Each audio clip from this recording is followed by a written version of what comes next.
The moment Lena Harper walked through that cafe door with her daughter balanced on her hip, she knew this blind date was already over. She'd seen that look before. The widening eyes, the frozen smile, the mental calculation of how fast someone could escape. 26 years old, and she'd mastered the art of bracing for rejection. But when Evan Brooks stood up from his corner table, he didn't reach for his coat.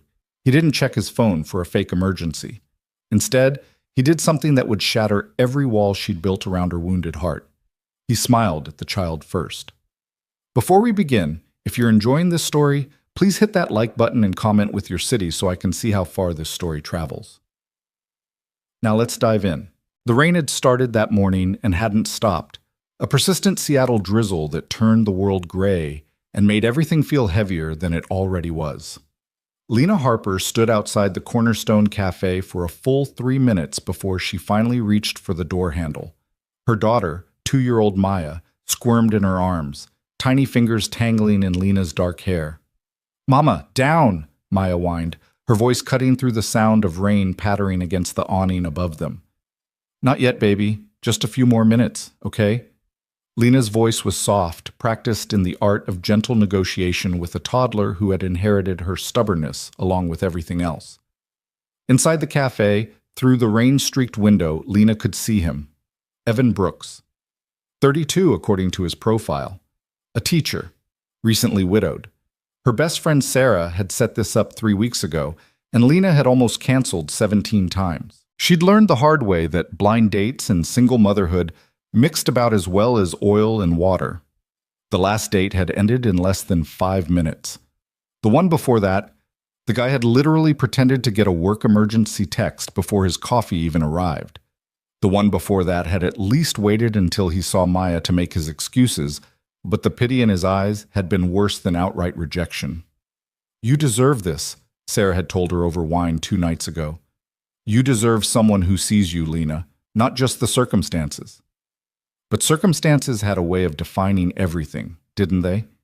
Lena adjusted Maya on her hip, pushed her wet hair back from her face, and opened the door. The warmth of the cafe hit her immediately. The smell of roasted coffee beans, cinnamon, and fresh pastries. Soft jazz played from speakers mounted in corners. It was the kind of place that promised comfort, the kind of place where meet-cutes happened in romantic comedies. Real life, Lena had learned, was rarely so kind. Evan was sitting at a corner table, exactly where he'd said he'd be. Even from across the room, Lena could see he'd been waiting a while. There were 2 empty coffee cups in front of him, and he had the look of someone who'd been trying to decide whether to order a third or just give up and leave. He was handsome in an understated way, sandy brown hair, a little too long, like he'd forgotten to get it cut, wire-rimmed glasses, a navy blue sweater that looked soft and worn in all the right ways. He had kind eyes, Lena noticed. She'd gotten good at reading eyes. When he looked up and saw her walking toward him, saw Maya nestled against her shoulder, Lena watched his expression carefully. This was the moment. This was always the moment where everything changed. His eyes widened slightly. Surprise, definitely. But not the kind of surprise that led to a quick exit. Something else flickered across his face, something Lena couldn't quite identify. "Evan?" she asked when she reached the table, even though she knew it was him. Her voice came out smaller than she'd intended, uncertain in a way that made her angry at herself. He stood quickly, almost knocking over one of the empty cups. "Lena." "Hi. Yes, I'm Evan. I mean, you knew that." He laughed, nervous, and ran a hand through his hair. "Sorry, that was... I'm not usually this awkward." "It's okay," Lena said. She shifted Maya to her other hip. The little girl had gone quiet, her brown eyes fixed on this stranger with the intensity only toddlers could manage. I should have told you that I'd be bringing..." "Can I help?" Evan interrupted, gesturing to Maya, to the diaper bag sliding off Lena's shoulder, to the umbrella she was trying to close with one hand. "You've got your hands full." It was such a simple offer, but something about the way he said it, not like he was doing her a favor, but like helping was just the natural thing to do, made Lena's throat tight. "I've got it," she started to say, because she always had it, because she'd learned to manage everything alone. But then the diaper bag slipped further, and Maya chose that exact moment to squirm again, and Lena found herself nodding. Actually, yes. Thank you. Evan took the bag gently, set it on the chair beside him, then held out his hands to Maya. May I? Lena tensed. This was too much, too fast. She didn't let strangers hold her daughter. But there was something in Evan's expression, a familiarity with children that went beyond politeness, that made her pause. It's okay, sweet girl, she murmured to Maya. This is Mama's friend. To her complete surprise, Maya went to him. She usually clung like a barnacle to unfamiliar people, crying and burying her face in Lena's neck. But she let Evan take her, settling against his chest like she'd known him her whole life. Well, Lena breathed, sliding into her chair. That's new. Evan sat down carefully, adjusting his hold on Maya with the practiced ease of someone who'd done this before. The little girl grabbed his glasses immediately, a typical toddler move, but instead of pulling away, Evan just smiled. Trade you, he said to Maya, pulling a small stuffed animal from his jacket pocket. It was an elephant, soft and well-loved. This for those? Maya's eyes lit up. She released the glasses and clutched the elephant, making a happy humming sound. Lena stared. You just carry stuffed animals in your pocket? Evan's smile turned slightly sad. Force of habit. My daughter is 4. She leaves her toys everywhere, and I've learned it's easier to have backup. He paused. Her name's Sophie. She's at her grandmother's today. Sarah had mentioned he was a single father, but hearing him say it, seeing the way his whole demeanor softened when he talked about his daughter, made something shift in Lena's chest. Maya is 2, Lena offered. 2.5, technically, but she insists she's almost free. 3 is very important, Evan said solemnly to Maya, who was now having an intense conversation with the elephant. Very big year. The waitress appeared, a woman in her 50s with kind eyes and a coffee pot. What can I get you folks? And something for the little one. Lena opened her mouth to order, but Evan spoke first. Do you have chocolate milk? And maybe some of those fruit cups with the grapes cut small? The waitress nodded. We do. Perfect. And I'll have another coffee, please. Lena? Tea, Lena managed. Earl Grey, if you have it. When the waitress left, Lena found herself staring at Evan again.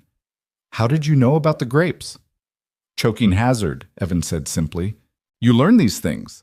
Sophie tried to swallow a whole one at 18 months, and I aged about 10 years and 30 seconds. He bounced Maya gently on his knee. This one's careful, though, aren't you, sweetheart? I can tell. Maya nodded seriously, like she understood completely. Lena felt something dangerous happening, the slow, terrifying unfurling of hope. I'm sorry I didn't mention I was bringing her. Sarah said you knew I had a daughter, but I wasn't sure if that meant you expected. I mean, most people expect me to have a babysitter for a first date.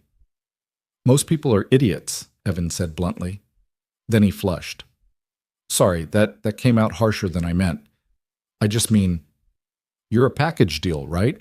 Anyone who can't handle meeting both of you isn't worth your time. That's a very evolved perspective. It's a realistic one. I'm a package deal too. Sophie is the most important person in my life. Anyone I date needs to understand that from the start. He adjusted his glasses, which Maya had managed to smudge impressively in the 30 seconds she'd held them. Besides, kids are better judges of character than adults. They see through the BS. Lena laughed, surprised by the sound coming from her own mouth. She usually hates strangers. I'm a teacher. Kids either love me immediately or spend the entire year convinced I'm secretly a villain. There's no middle ground. He smiled at Maya. I'm glad you're in the first category, Miss Maya. The food arrived. Chocolate milk in a plastic cup with a lid, fruit cut into perfect toddler-sized pieces, coffee that smelled rich and dark, and Lena's tea in a pot with a small hourglass timer. Evan set Maya in the chair between them, pushing the fruit closer to her. She dove in immediately, sticky hands grabbing at strawberries and melon. So, Evan said, wrapping his hands around his coffee cup. Sarah mentioned you're a graphic designer? I am. Freelance, mostly. I work from home, which is... Lena paused, choosing her words carefully. Necessary. With Maya. Flexible hours must help. They do. Lena poured her tea, watching the amber liquid stream into the white cup. What grade do you teach? Third, 8 and 9-year-olds. They're at that perfect age where they're old enough to have real conversations, but young enough to think, I'm actually cool. He grinned. Give them 2 more years and I'll be the lamest person they know. I'm sure that's not true. Oh, it absolutely is. I've seen it happen. 5th graders are ruthless. He took a sip of his coffee. But 3rd grade is magic. They still believe in possibilities. Lena found herself relaxing despite every instinct telling her to stay guarded. How long have you been teaching? 8 years? I started right out of college, thought I'd do it for a year or two, and then, he shrugged. Then I realized I'd found my place. Some people spend their whole lives looking for where they belong. I got lucky early. That is lucky, Lena said softly. She'd spent most of her 20s feeling like she was constantly swimming against a current, never quite reaching shore. Maya held up a piece of cantaloupe, offering it to Evan with the generosity only toddlers possessed. You? For me? Thank you, sweetheart. Evan took it solemnly, eating it with exaggerated appreciation. Delicious.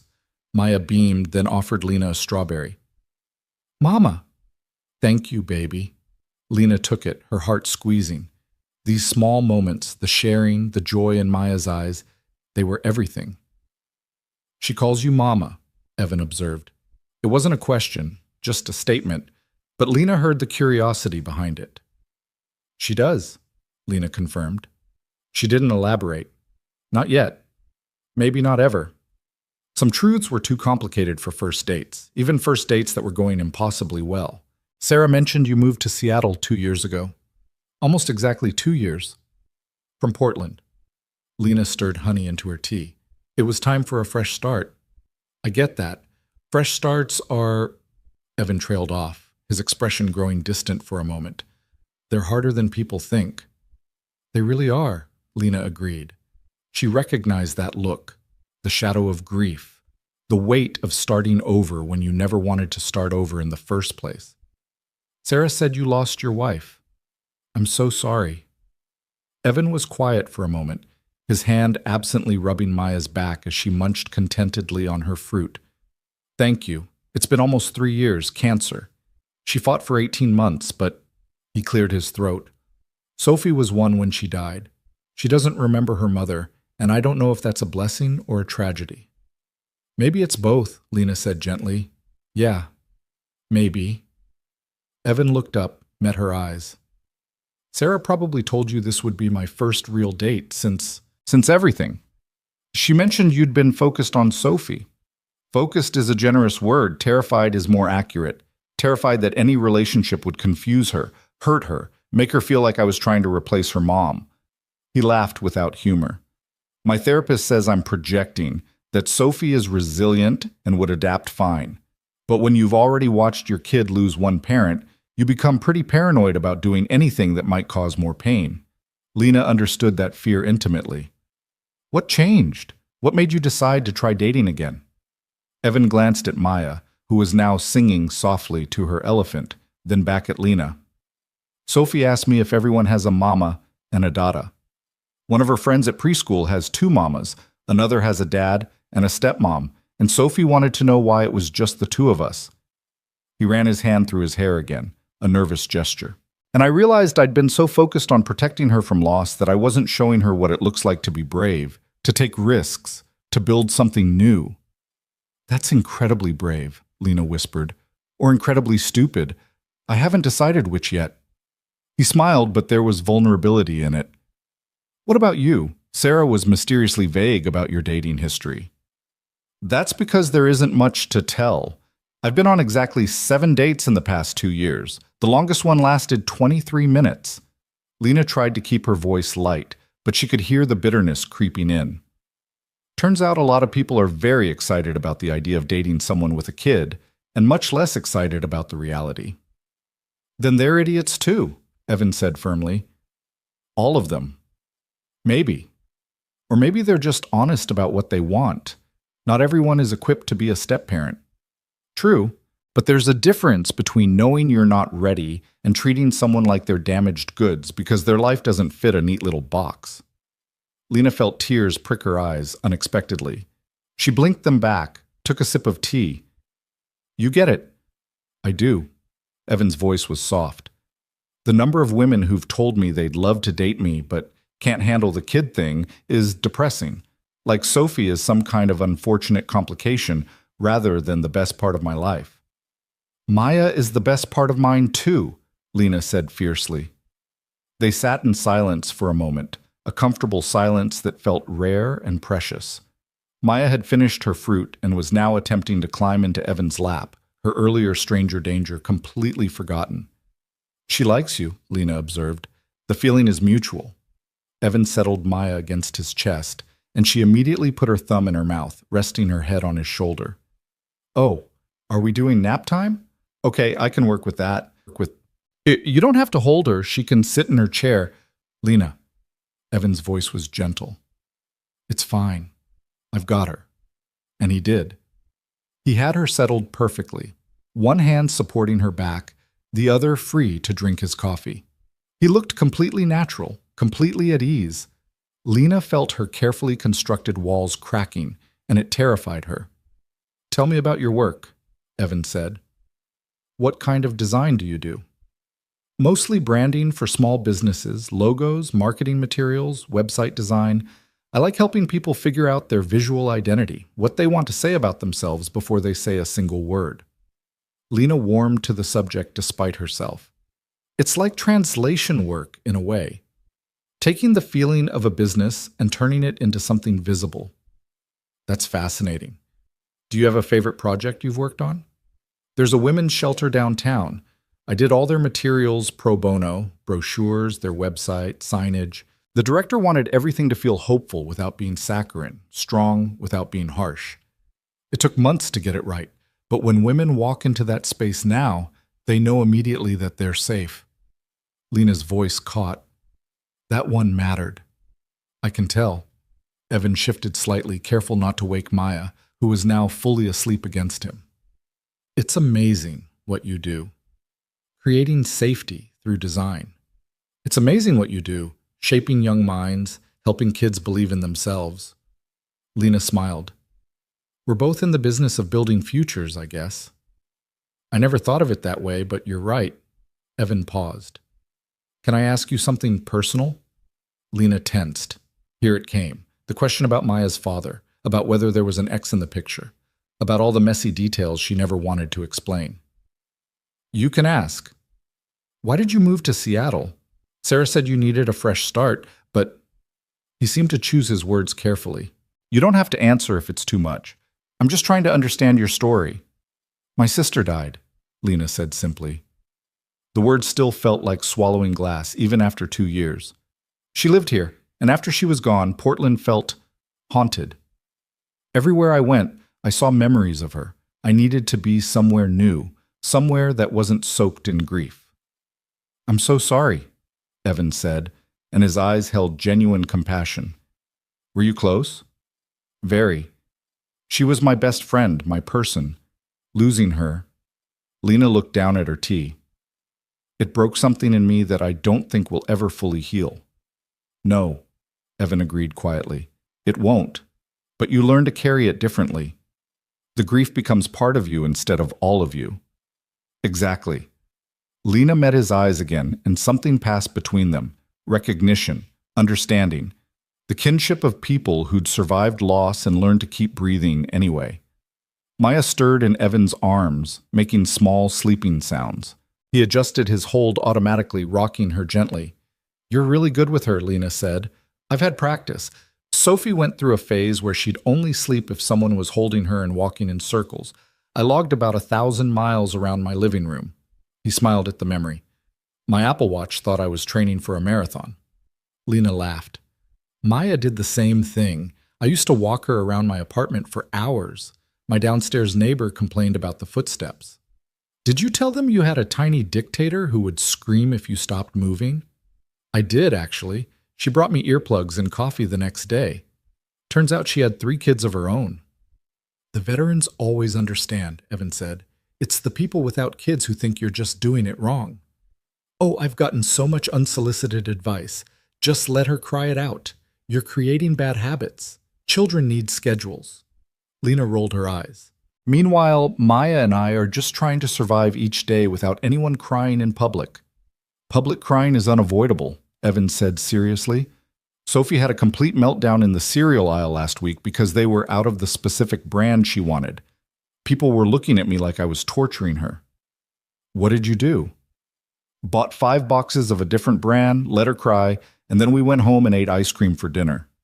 He shrugged. Some battles aren't worth fighting. You're my hero, Lena said, meaning it.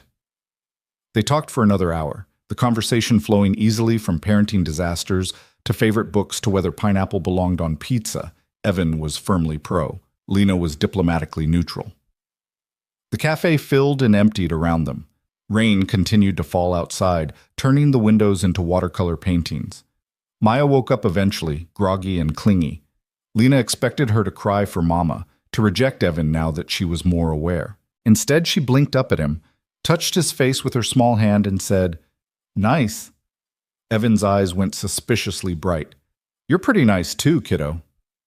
"I should probably get her home," Lena said reluctantly. "It's almost her real nap time, and if she doesn't sleep soon, this evening is going to be rough." "I understand." Evan stood carefully, passing Maya back to Lena. The little girl went without protest, but she kept the elephant clutched in her fist. "Can she keep that? I've got about 50 more at home." "Are you sure?" "Absolutely. Consider it a gift for being such a good date companion." He helped Lena gather her things, the diaper bag, the umbrella, her purse. "Can I walk you to your car?" "You don't have to, Lena." He smiled. "I want to." They walked through the rain together, Evan holding the umbrella over Lena and Maya while getting soaked himself. Her car was parked 3 blocks away, and by the time they reached it, they were both laughing at the absurdity of Seattle weather. Lena got Maya buckled into her car seat, the little girl already drowsy again. When she closed the door and turned back to Evan, she didn't know what to say. "Thank you" felt inadequate. "This was nice" felt insulting. "I don't want this to end" felt terrifying. "I had a really good time," Evan said before she could find words. "Better than good, actually. This was really special." "It was," Lena agreed. "I didn't expect... I thought... You thought I'd run away the second I saw you had Maya with you," Evan finished gently. "Yes," Lena admitted. "Lena, look at me." He waited until she met his eyes. "I don't want to date someone who can compartmentalize their kid and their romantic life. I want someone whose kid is integrated into everything they do, because that's real life. That's my life. And honestly, watching you with Maya, seeing how much you love her, how natural you are with her, that made me like you more, not less." Lena felt tears threatening again. "I don't know what to say." "Say you'll let me take you both out again, somewhere kid-friendly this time. Maybe the aquarium? Sophie's been begging me to go, and I thought..." He looked nervous, vulnerable. "I thought maybe the girls could meet each other, if you're comfortable with that." It was too fast, too soon. Every rational part of Lena's brain was screaming warnings, but her heart, her exhausted, hopeful heart, was saying something different. "I'd like that," she heard herself say. "Maya loves fish." Evan's smile could have powered the whole city. "Yeah, okay, good, great. How about next Saturday?" "Next Saturday works." They exchanged numbers, standing in the rain like teenagers. Evan's hair was plastered to his forehead, his glasses spotted with water. He looked ridiculous and wonderful and like everything Lena hadn't let herself hope for. "Drive safe," he said. "You too." Lena got into her car, started the engine, turned on the heat. In the rear-view mirror, she could see Evan still standing there, watching to make sure she got away safely. The simple protectiveness of the gesture made her chest ache. "Mama?" Maya's sleepy voice came from the back seat. "Nice man." "Yeah, baby," Lena whispered, pulling out into traffic. "Nice man." She made it 3 blocks before she had to pull over, her hands shaking too hard to drive. She'd gone on that date expecting nothing. No, worse than nothing. She'd expected judgment, rejection, the same old story. Instead, she'd found someone who saw her daughter not as an inconvenience, but as a person worthy of respect and kindness. She'd found someone who understood. Her phone buzzed, a text from Evan. Made it back to my car, still smiling. Thank you for taking a chance on me. Lena typed back with trembling fingers. Thank you for taking a chance on us. 3 dots appeared immediately, then, us is my favorite part. Lena pressed her phone to her chest, closed her eyes, and let herself feel it. The terrifying, exhilarating possibility that maybe, just maybe, this could be different. That maybe she'd finally found someone who wouldn't run away from the complicated reality of her life. That maybe, for the first time in 2 years, she wasn't alone anymore. The rain continued to fall, washing the city clean, and Lena drove home with hope unfurling in her chest like spring flowers pushing through winter snow. Maya sang softly in the back seat, her new elephant pressed against her cheek, and for the first time in longer than she could remember, the future felt like something to look forward to instead of something to simply endure. She didn't know yet all the ways this decision would change her life. She didn't know about the challenges ahead, the truths she'd have to reveal, the moments when her carefully constructed world would threaten to collapse. She didn't know that Evan would become her safe harbor, or that his daughter would steal her heart just as completely as he would. All she knew, driving through the rain with her daughter and her fragile new hope, was that she'd walked into that cafe expecting an ending and found a beginning instead. And sometimes, on the darkest days when you'd given up on light entirely, that was more than enough. That was everything. The week that followed felt suspended in amber, beautiful and fragile and almost unreal. Lena found herself checking her phone constantly, reading and rereading Evan's messages like a teenager with her first crush. They texted throughout the day, little fragments of life shared across the digital divide. Pictures of coffee cups and Sophie's artwork and Maya's latest attempts to dress herself. Jokes about parent life and recommendations for children's books and the kind of easy conversation that felt like coming home. On Tuesday, Evan sent a photo of Sophie holding a drawing. The little girl had dark curls like her father and serious eyes behind pink-framed glasses. In her hands was a picture of what appeared to be 2 stick figures and a very enthusiastic blue blob. She wanted you to see her masterpiece, Evan's text read. That's supposed to be an octopus. We're very excited about Saturday. Lena showed the picture to Maya, who was coloring at the kitchen table. Look, baby, this is Sophie. We're going to meet her this weekend. Maya studied the photo with intense concentration. Friend? Maybe. Would you like that? A new friend? Yes? Maya returned to her coloring with the matter settled. If only adult relationships were so simple. Wednesday brought rain again, the kind of downpour that turned Seattle streets into rivers. Lena was working on a logo design for a coffee shop when her phone rang. Evan's name lit up the screen, and her heart did something complicated in her chest. Hey, she answered, trying to sound casual. Hey yourself. Evan's voice was warm, slightly breathless. Is this a bad time? No, it's perfect. Maya's having quiet time, and I needed a break from staring at coffee beans. Lena saved her work and leaned back in her chair. What's up? I was thinking about Saturday, and I wanted to run something by you. Sophie's been asking if we can pack a picnic to eat at the aquarium. They have this outdoor area with tables overlooking the water. But I checked the weather, and it's supposed to rain. Shocking, I know. So I thought maybe we could do the aquarium and then come back to my place for lunch. That way the girls could play and we could actually have a conversation without 1,000 other people around. Lena's stomach flipped.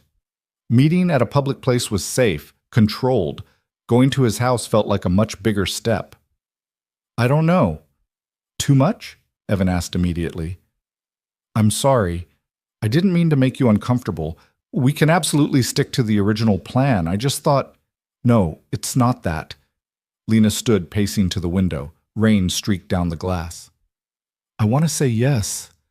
I have to be careful. With Maya, I mean. I can't bring people into her life who might not stay. Evan was quiet for a moment. When he spoke, his voice was gentle. I understand that completely. And I'm not asking you to make any promises or decisions. I'm just asking if you want to have lunch at my house. Low stakes, no pressure. If you're not comfortable, we don't do it. What if the girls don't get along? Then we deal with it. Sophie's pretty easygoing, but she's also 4 and has her moments. Maya's 2 and probably has even more moments. We're not expecting perfection here, Lena. We're just seeing what happens. Lena pressed her forehead against the cool window. You make it sound so simple. It is simple. We like each other. Our kids might like each other. We're going to spend some time together and see how it goes. Everything else is just noise. I wish I had your confidence. You know what I did yesterday? Evan's voice shifted, became more vulnerable. I cleaned my entire house top to bottom because I was so nervous about you seeing where I live. I reorganized Sophie's toy bins 3 times. I bought new hand towels. I'm not confident, Lena. I'm terrified. I just think some things are worth being terrified for. Lena felt her resolve crumbling. Okay. We'll come to your house for lunch, but I'm bringing dessert. You don't have to. I'm bringing dessert, Lena repeated firmly. It's non-negotiable. She could hear the smile in his voice. Yes, ma'am. Dessert is now mandatory. They talked for another 20 minutes about nothing important. The coffee shop logo, a difficult parent-teacher conference Evan had navigated, the new bookshelf Lena was considering for Maya's room. It was ordinary and comfortable, and exactly what Lena hadn't known she needed. When they finally hung up, Lena found Maya standing in the doorway, her stuffed elephant clutched under one arm. Evan? Maya asked. Yeah, baby, that was Evan. Nice man, Maya said decisively, then wandered back to her room. Lena laughed despite herself. Out of the mouths of babes. Thursday morning brought a text from Sarah. So, how did the date go? You've been suspiciously quiet. Lena waited until Maya was occupied with breakfast before calling her back. It went well, she said when Sarah answered. Well, that's all I get? Lena Marie Harper, I set you up with the best guy I know, and all you can say is, it went well? It went really well, Lena amended. He was perfect. He didn't run when he saw Maya. He held her, fed her, made her laugh, and we're seeing him again on Saturday. Sarah squealed so loudly that Lena had to pull the phone away from her ear. I knew it. I knew you two would hit it off. Tell me everything. Lena found herself recounting the entire date, every detail she'd been holding close. Sarah listened with the enthusiasm of someone who'd been rooting for this outcome all along. I'm so happy for you, Sarah said when Lena finished. You deserve this. You deserve someone who sees how amazing you are. It's just a second date, Lena cautioned. Let's not get ahead of ourselves. Honey, the man invited you to his house. He wants you to meet his daughter. That's not just anything. I know. That's what scares me. Sarah's voice softened. What are you most afraid of? Lena looked at Maya, who was making a mess of her oatmeal and singing to herself. That he'll find out the truth and change his mind. That I'll let myself believe in this and it'll fall apart. That Maya will get attached and lose someone else she loves. Or, Sarah said gently, maybe he'll find out the truth and love you more for it. Maybe this won't fall apart. Maybe Maya will gain someone who loves her. You're an optimist. I'm a realist who happens to know both of you. Evan is one of the good ones, Lena. He's been through hell, and he came out of it still believing in love. Give him a chance. Give yourself a chance. After they hung up, Lena sat with those words. Give yourself a chance. It sounded so easy. Why did it feel so impossible? Friday evening, Lena took Maya to the grocery store to pick up ingredients for the dessert she'd promised. She'd decided on a berry tart, impressive enough to show effort, but not so complicated she'd stress herself out making it. Maya rode in the cart, pointing at everything they passed. What dat? What dat? What dat? Those are apples, baby, and those are oranges, and those are cookies, Maya shrieked, pointing at the bakery section with both hands. Inside voice, please. Lena steered them toward the berries. We're making our own dessert, remember? Cookies, Maya said again, quieter but no less insistent. How about we get cookies for you, and we make the tart for Evan and Sophie? Maya considered this. Okay. They loaded up on strawberries, blueberries, cream, and all the other necessary ingredients. At the checkout, the cashier smiled at Maya. How old are you, sweetie? Maya held up 2 fingers. Almost free. 3, Lena corrected automatically. That's a big girl, the cashier said. Are you excited about your birthday? Maya nodded enthusiastically. Cake. Of course cake. The cashier winked at Lena. They've got their priorities straight at this age.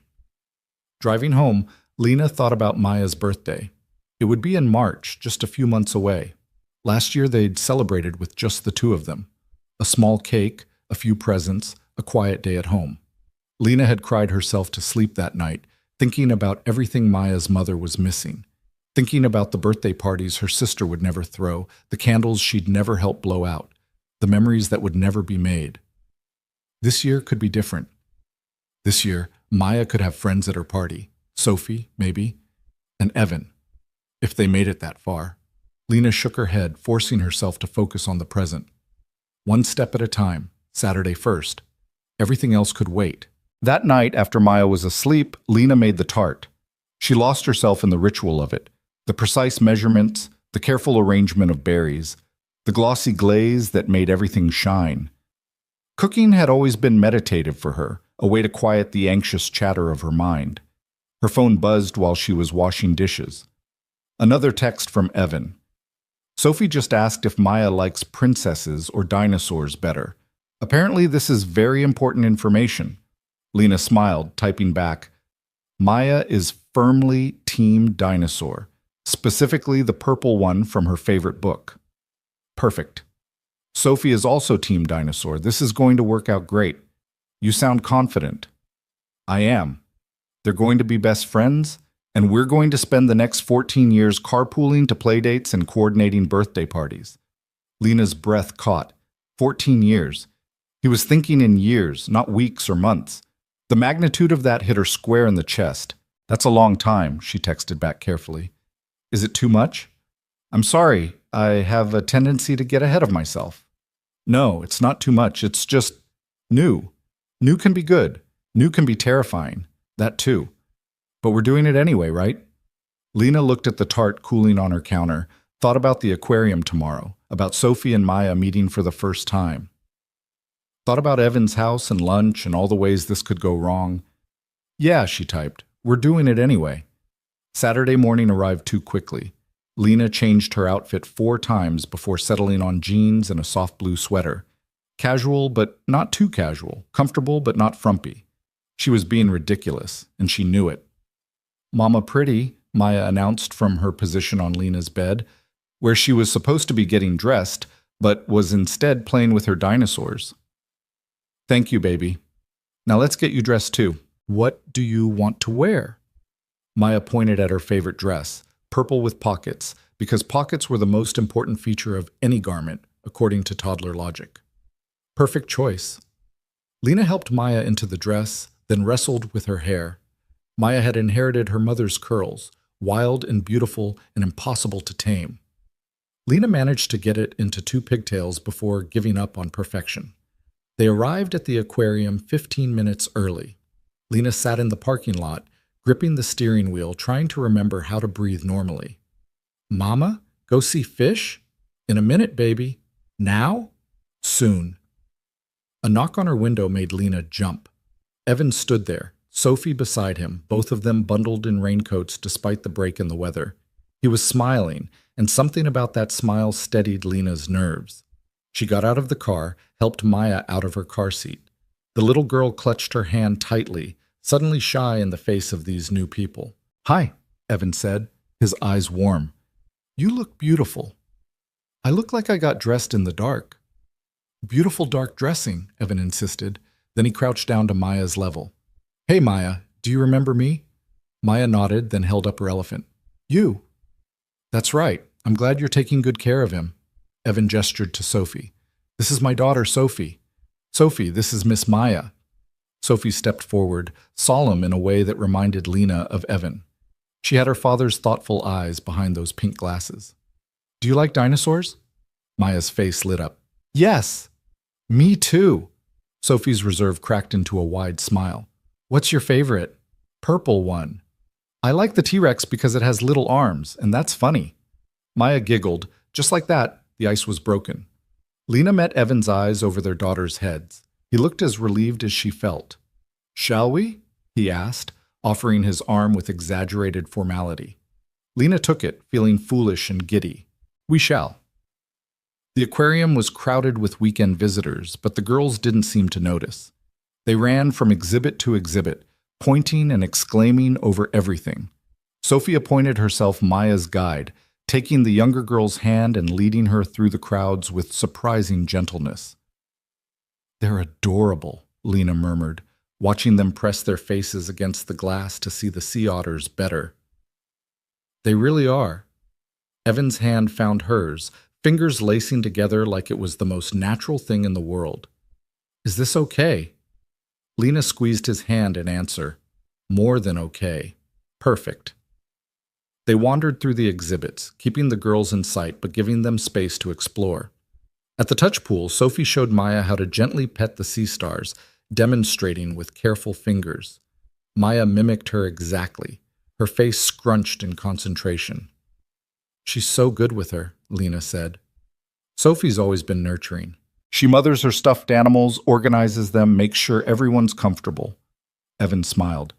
"I think she gets that from her mom. Rachel was like that too, always taking care of everyone else." It was the first time he'd said his late wife's name, and Lena felt the weight of it. "You must miss her." "Every day. But it's different now, less sharp, more like an ache that's become part of the landscape." He glanced at Lena. "Does that make sense?" "It does. That's exactly what it feels like. With my sister, I mean." They watched the girls in silence for a moment. Maya had abandoned the sea stars in favor of trying to catch the water dripping from Sophie's hands. "Can I ask you something?" Evan said quietly. Lena tensed. "Okay." "Maya's father, is he in the picture at all?" Here it was, the question she'd been dreading. Lena could lie, could give him the simple answer that would keep her secret safe a little longer. But something about Evan's openness, his vulnerability and sharing about Rachel, made her want to be honest. "There is no father," she said carefully. "Not in the traditional sense." Evan waited, not pushing, just listening. "It's complicated," Lena continued, "and I promise I'll explain everything. Just not here. Not right now." "Okay." Evan squeezed her hand. "Whenever you're ready, no pressure." The relief was overwhelming. He wasn't demanding answers, wasn't making assumptions. He was just accepting. "Thank you," Lena whispered.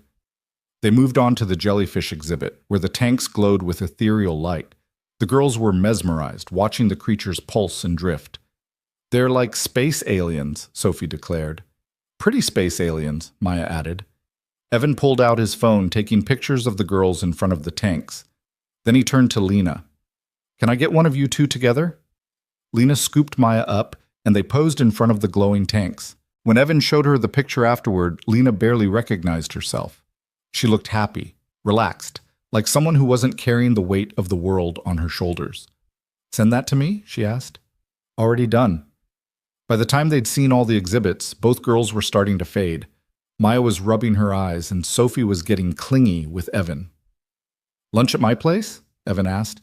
"Or is that too much for today?" Lena looked at Maya, who was resting her head on Lena's shoulder but perked up when Sophie took her hand. "Lunch sounds good," Lena decided.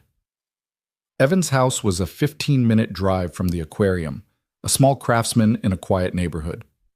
The yard was slightly overgrown, but there were flowers in the beds and a swing set in the back.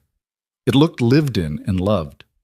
Inside was organized chaos, toys in bins, children's artwork on the fridge, shoes by the door. It looked nothing like Lena's carefully controlled apartment, and everything like a real home. "Sorry about the mess," Evan said, scooping up a pile of Sophie's drawings from the couch. "It's perfect," Lena said, and meant it. Sophie immediately took Maya upstairs to show her the playroom. Lena listened to their footsteps overhead, the sound of laughter and toys being dumped out. "They're going to destroy that room," Evan said cheerfully, "but that's what it's for. Can I get you something to drink? Coffee, tea, water, wine?" "Wine sounds dangerous this early." "Coffee it is." Evan led her to the kitchen, which was small but sunny, with windows overlooking the backyard. "I was thinking grilled cheese and tomato soup for lunch. Very gourmet." Maya's favorite meal. Sophie's too. Apparently, I'm raising a future food critic with very sophisticated tastes. Lena set the tart on the counter, suddenly self-conscious. I made this. It's probably too much. Evan lifted the cover, and his eyes widened. Lena, this is gorgeous. Did you really make this? It's just a tart. It's art. He met her eyes, serious now. Say, thank you for this, for coming here, for trusting me with your daughter. Thank you for making it easy to trust you. They stood there in his kitchen, the sound of children playing upstairs, and Lena felt something shift inside her. This wasn't just attraction or the excitement of new romance. This was deeper, more fundamental.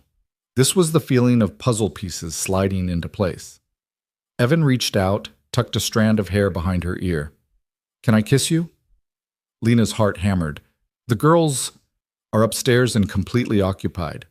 His thumb traced her cheek. But if you're not ready, that's okay too. I'm ready, Lena breathed. The kiss was soft, tentative, a question more than a statement. Evan's hands came up to frame her face, gentle and careful, like she was something precious. Lena melted into it, her hands gripping his sweater, pulling him closer. When they broke apart, they were both breathing hard. Wow, Evan whispered. Yeah, Lena agreed. A crash from upstairs made them both jump. Sophie! Came Maya's delighted shriek, followed by giggles. Evan closed his eyes. I should probably check on that. Probably. But neither of them moved for a long moment, foreheads pressed together, savoring this small pocket of peace before returning to the chaos of parenting. Upstairs, they found the girls surrounded by every toy Sophie owned, building what appeared to be a fortress out of blocks and stuffed animals. The crash had been a tower falling, nothing serious. Having fun? Evan asked. Daddy, we're making a castle for the dinosaurs, Sophie announced. I can see that. It's very impressive. Maya held up a plastic stegosaurus. Him lives here. Very nice. Who's hungry for lunch? Both girls abandoned their construction project immediately, thundering down the stairs with the enthusiasm only children could muster. Lena and Evan followed more slowly. Lunch was exactly as chaotic and perfect as Lena had expected. Maya and Sophie sat next to each other, giggling and dipping their sandwiches in soup with varying degrees of success. Evan kept the conversation light, telling stories about his students that had the girls laughing. After they ate, Lena brought out the tart. Sophie's eyes went huge. Can we really eat that? It's too pretty. Pretty things are meant to be enjoyed, Lena said, cutting slices. The tart was a hit. Maya got berries all over her face, and Sophie declared it the best dessert she'd ever had. Evan caught Lena's eye across the table and mouthed, "Thank you." After lunch, while the girls played in the living room, Evan and Lena cleaned up together. It felt domestic and comfortable, their movements synchronized in the small space. This was really nice, Evan said, drying a dish, having you both here. It was, Lena agreed. She wanted to say more, wanted to tell him how much this meant to her, but the words stuck in her throat. Mama! Maya's voice called from the living room. Come see! They returned to find the girls had transformed the couch cushions into an elaborate obstacle course. Very impressive, Lena said. Did Sophie help you build this? I helped, Sophie confirmed proudly. Maya's really good at ideas. The afternoon slipped away in a haze of play and laughter. The girls moved from the obstacle course to coloring to a very dramatic puppet show performed with stuffed animals. Lena and Evan sat on the floor watching and occasionally being recruited as audience members. Around 4, Maya started to get fussy, a sure sign that exhaustion was setting in. I should probably get her home, Lena said reluctantly. Someone needs a nap before she turns into a complete gremlin. I don't want to go, Maya whined. I don't want them to go either, Sophie said, looking at her father with pleading eyes. Evan looked at Lena, raising his eyebrows in question. How about this? Lena suggested. We go home now, but we make plans to see each other again soon. Would that be okay? Sophie considered this, then nodded seriously. When? How about next weekend? Evan proposed. We could go to the park if the weather's nice. Have a picnic. Yes, both girls shouted in unison. Getting Maya into her coat and shoes was an ordeal, complicated by the fact that she kept hugging Sophie goodbye and then remembering something else she wanted to show her. Finally, Lena managed to get her to the car. Evan walked them out, carrying the now empty tart dish. Drive safe. We will. Lena hesitated, then stood on her toes to kiss him quickly. Thank you for today, for all of this. Thank you for giving us a chance. Evan opened her car door. Text me when you get home. I will. She got Maya buckled in, the little girl already half asleep. As Lena pulled away from the curb, she looked in the rearview mirror. Evan and Sophie were standing on the porch, waving. Sophie was bouncing on her toes, and Evan had his hand on her shoulder, steady and loving. This could be her life, this warmth, this belonging, this family. The thought was exhilarating and terrifying in equal measure. Mama, Maya mumbled from the back seat. Love Sophie. Lena's eyes filled with tears. Yeah, baby, I know. Love Evan too. Do you? Huh? He's nice and funny, and he gave me elephant. Maya yawned hugely. Can they be our family? The question punched all the air from Lena's lungs. Would you like that? Yes, Maya said simply, and then she was asleep, leaving Lena alone with that enormous question. At home, Lena carried Maya inside, got her into pajamas, and tucked her into bed. The little girl didn't wake once, exhausted from the day's adventures. Lena's phone buzzed as she was making herself tea. Evan, Sophie won't stop talking about Maya. She's already planning their next play date, their matching Halloween costumes, and apparently their joint birthday party, even though their birthdays are 5 months apart. Lena laughed, wiping at her eyes. Lena, Maya asked if you and Sophie could be our family. 3 dots appeared, disappeared, appeared again. Finally, what did you tell her? Lena stared at the question for a long moment. What had she told her? What did she want to tell her? Lena, I told her I'd like that too. The response was immediate. Lena, too much? Evan, not enough. Can I call you? Her phone rang before she could answer the text. Lena answered, and Evan's voice filled her ear, warm and urgent. I know we're supposed to take this slow, he said without preamble. I know we've only been on 2 dates. I know all the reasons why this is crazy. But Lena, I need you to know, I'm all in. Whatever this is, whatever it becomes, I'm here. I'm not going anywhere. Lena closed her eyes, leaning against her kitchen counter. I'm scared. Me too. I'm absolutely terrified. But I haven't felt this alive in 3 years, and I'm not ready to give that up because I'm scared. What if I'm not who you think I am? What if there are things about me, about my life, that change everything? Then we deal with them. Together. Evan's voice was steady, certain. Lena, I don't need you to be perfect. I just need you to be honest. Whatever your story is, I can handle it. Lena thought about the secret she'd been carrying, the truth she'd kept locked away for 2 years. Could he really handle it? Or would it be too much, too complicated, too messy? I need time, she said finally, to tell you everything. But not yet. Soon, but not yet. Okay, I can wait. Take all the time you need. A pause. But I meant what I said. I'm not going anywhere. They talked for another hour, about everything and nothing. About Sophie's request for a pet hamster and Maya's fear of the vacuum cleaner. About Evan's upcoming parent-teacher conferences and Lena's new client project. Normal things, everyday things, the building blocks of a life shared. When they finally hung up, Lena felt settled in a way she hadn't in years. The fear was still there, humming under her skin, but it was balanced now by something stronger. Hope. She checked on Maya one more time before bed. The little girl was sprawled across her mattress, the elephant from Evan clutched in one hand. In sleep, she looked so much like her mother that Lena's breath caught. I'm trying, Lena whispered to the sleeping child, to her sister's memory, to herself.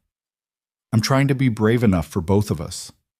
Outside, rain began to fall again, gentle and persistent. Seattle rain washing everything clean, making room for new growth. Lena stood at her window and watched the drops streak down the glass, each one catching the streetlight and transforming into something beautiful. Tomorrow, she'd wake up and face another day. Next week, another date. Soon she'd have to tell Evan the truth about Maya, about herself, about the grief and love and complicated reality that made up their lives.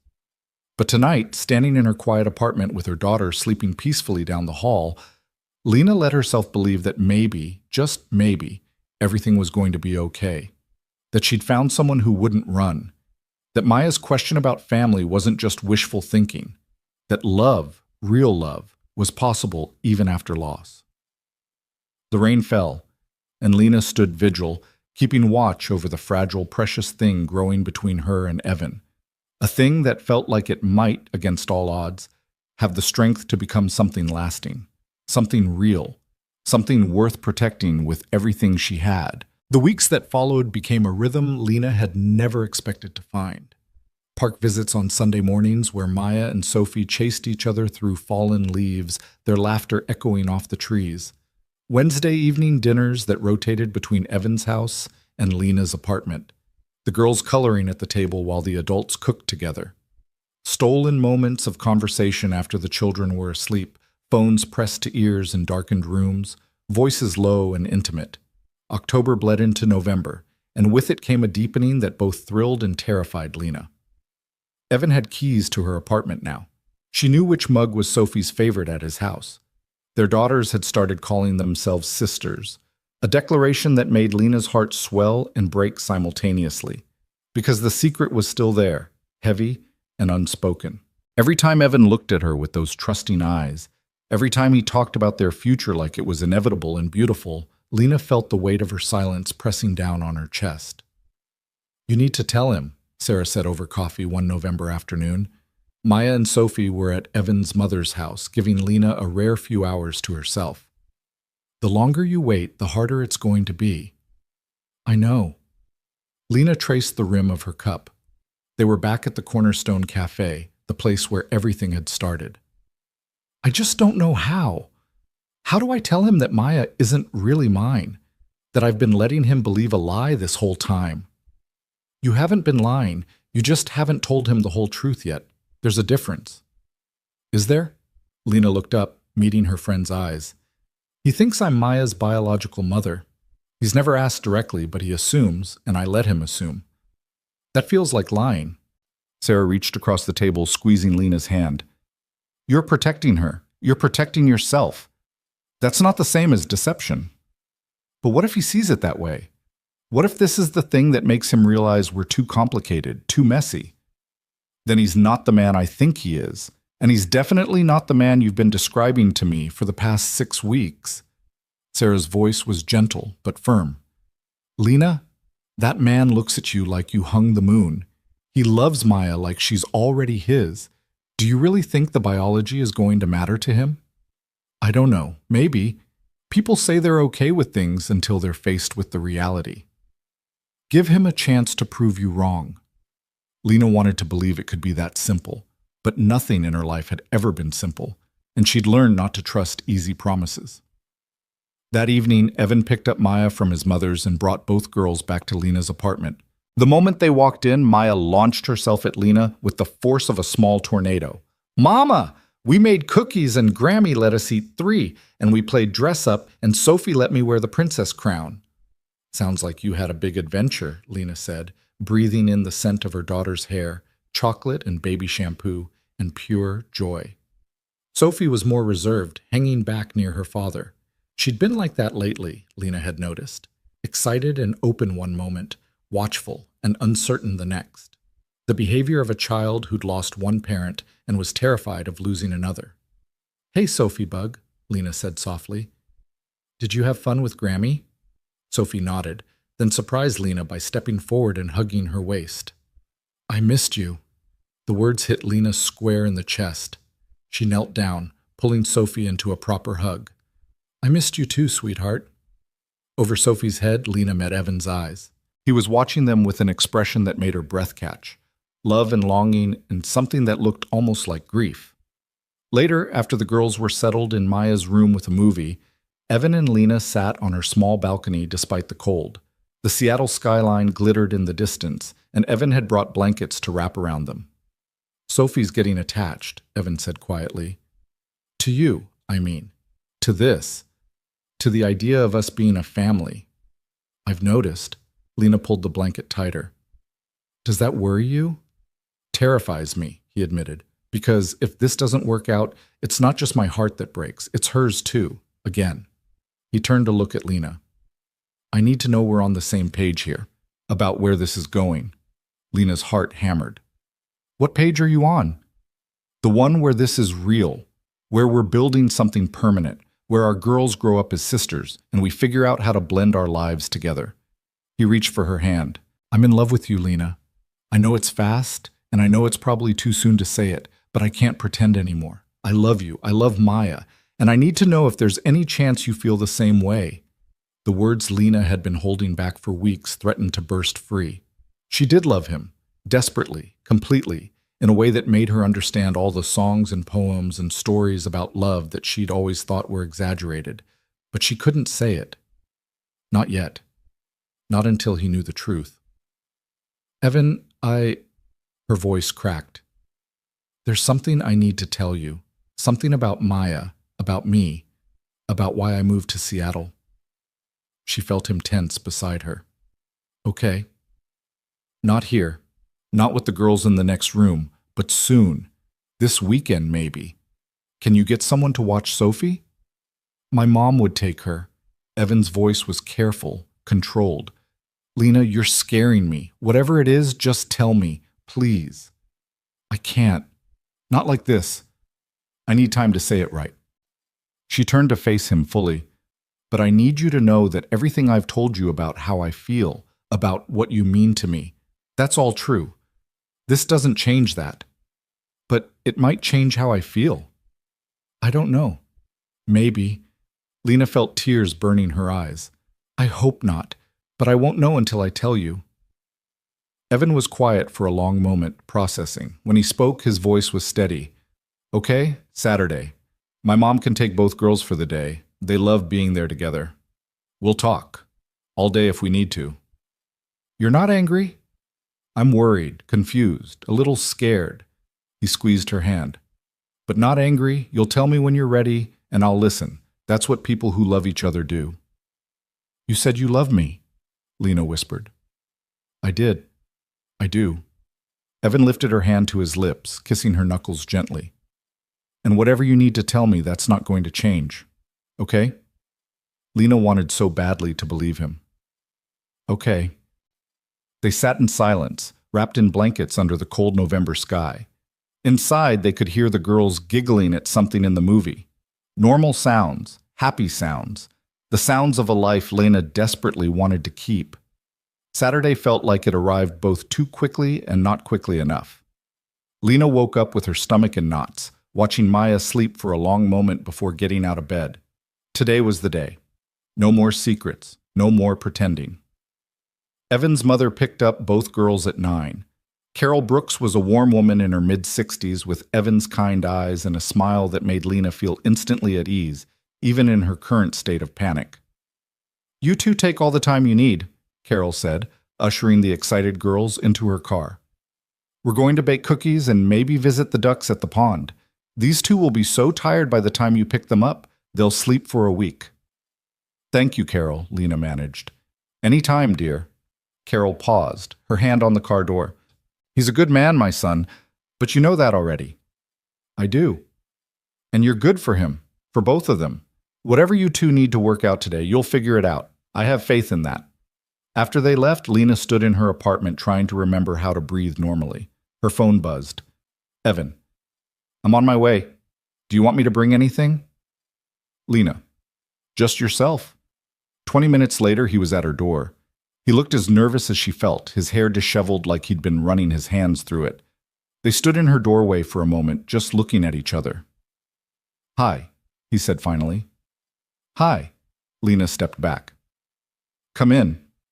She'd made coffee, though she doubted either of them would drink it. They sat on her couch, the same couch where they'd watched movies with the girls, where Maya had fallen asleep on Evan's lap more than once. Everything felt different now, charged with the weight of what was coming. I don't know how to start this, Lena admitted. Start at the beginning, Evan said gently. Wherever that is for you. Lena took a breath, then another. Then she began. My sister's name was Emma. She was 3 years older than me, and she was my best friend. Growing up, we did everything together. She was the brave one, the one who took risks and had adventures. I was the careful one, always planning, always worried about consequences. Lena's hands twisted in her lap. When we were in our early 20s, Emma got pregnant. No relationship, just a one-night thing with a guy she barely knew. He disappeared the moment she told him. Our parents were furious. They'd always had these specific expectations for her, and a baby out of wedlock wasn't part of the plan. Evan listened without interrupting, his full attention on her. Emma was terrified. She was barely 23, working as a barista, living in a studio apartment, but she was also excited. She loved that baby from the moment she knew about it. She read every parenting book, decorated her tiny apartment, talked to her stomach constantly. Lena's voice wavered. I was there for all of it. Every doctor's appointment, every midnight craving run, every moment of panic and joy. You were a good sister, Evan said quietly. I tried to be. Emma didn't have anyone else. Our parents had basically written her off. Most of our extended family followed their lead. So it was just the two of us, preparing for this baby that was going to change everything. Lena stood, unable to sit still any longer. She walked to the window, looking out at the gray Seattle morning. The pregnancy was normal, textbook even. Emma was healthy, the baby was healthy. We had no reason to think anything would go wrong. Her voice dropped to barely a whisper. But it did. During labor, there were complications. An amniotic fluid embolism. The doctor said it's rare, unpredictable. Emma started hemorrhaging. They did an emergency C-section, got the baby out safely, but Emma... She couldn't continue. The words stuck in her throat, choking her. Evan was there suddenly, his arms around her from behind, his presence solid and steadying. Take your time. She died, Lena forced out. She never even got to hold her baby. They showed her, for just a second before everything went wrong, but she never got to hold her. She was gone within an hour of giving birth. I'm so sorry, Evan breathed against her hair. The baby was healthy, perfect, 7 pounds, 2 ounces, born at 3:47 in the morning on March 15th. Lena turned in Evan's arms, needing to see his face for this part. Her name is Maya. She watched understanding dawn in his eyes, watched him process the information, putting pieces together. Maya is Emma's daughter, he said slowly. Biologically. Yes. Lena stepped back, wrapping her arms around herself. I was listed as the secondary contact on all of Emma's hospital paperwork. When she died, there was no one else. The father was gone. Our parents wanted nothing to do with the baby. They said Emma had made her choices and they wouldn't be responsible for the consequences. Extended family was the same. It was just me. So you took her. I took her. I was 23 years old, living in a one-bedroom apartment, freelancing and barely making rent. I had no idea how to take care of a baby, but she was Emma's. She was all I had left of my sister. I couldn't let her go into the system, couldn't let her be raised by strangers. Lena's voice broke. I went to the hospital to say goodbye to my sister, and I left with a newborn. Evan sank onto the couch, processing. Lena stayed standing, too afraid to move closer. The first few months were hell, she continued. I was grieving Emma while trying to figure out how to keep a tiny human alive. Maya cried constantly. Colic, the doctor said. I barely slept. I lived on coffee and panic. Friends disappeared because I couldn't go out anymore. My parents called once, told me I was making a mistake, that I should put Maya up for adoption. Then they stopped calling altogether. But you didn't give up. I couldn't. Every time I looked at Maya, I saw Emma, her eyes, her smile, the way she grabbed my finger with her tiny hand. How could I give that up? Lena wiped at her tears. But I also couldn't stay in Portland. Everything there reminded me of Emma. The apartment we'd shared, the coffee shop where she worked, the park where we'd walked and talked about our future with the baby. So when Maya was 4 months old, I packed everything we owned into my car and moved to Seattle. Fresh start, clean slate. And you let people think you were her biological mother. I did. Lena met his eyes. Not explicitly. I never lied when asked directly, but I didn't correct assumptions either. It was easier than explaining. Easier than seeing pity in people's eyes or fielding questions about custody and legality. Easier than having to talk about Emma over and over with strangers. What about legally? How does that work? I adopted her officially when she was 6 months old. The process was actually straightforward since there were no other viable guardians. Emma's will, she'd made one after finding out she was pregnant, named me as guardian. So legally, I'm Maya's mother, in every way that matters except biology. Evan was quiet, his hands clasped between his knees, his expression unreadable.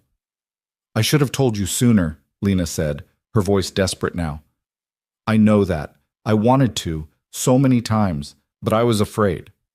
Every time things got serious with someone in the past and I told them the truth, they left. They said it was too complicated, too much baggage, that they couldn't handle raising someone else's kid. And I thought if you knew, you'd leave too. You and Sophie were the best things to happen to us in 2 years, and I couldn't bear the thought of losing that. Still, Evan said nothing. Lena felt panic rising in her chest. Please say something, she whispered. Anything. Yell at me for lying. Tell me you need time to think. Tell me you didn't lie, Evan interrupted, his voice rough. You protected yourself. Protected Maya. You survived an impossible situation the only way you knew how. Lena stared at him.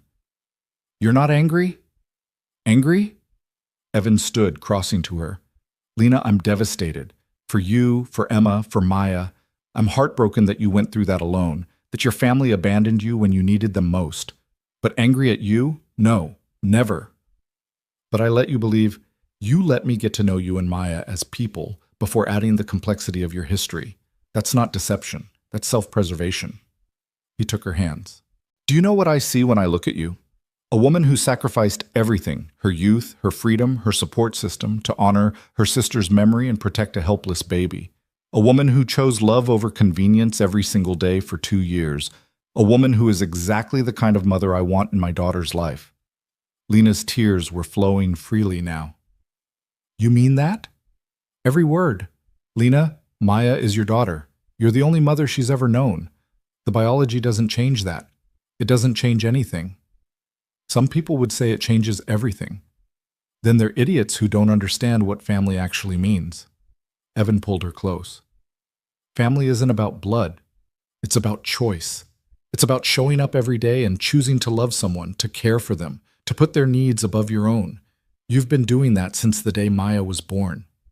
That makes you her mother in every way that matters. Lena buried her face in his chest, sobbing. All the fear and stress and guilt she'd been carrying for weeks poured out of her. I was so scared, she gasped between sobs. I was so scared you'd leave. I'm not leaving. I told you I'm all in. This doesn't change that. Evan's arms tightened around her. If anything, it makes me love you more. You're the strongest person I've ever met.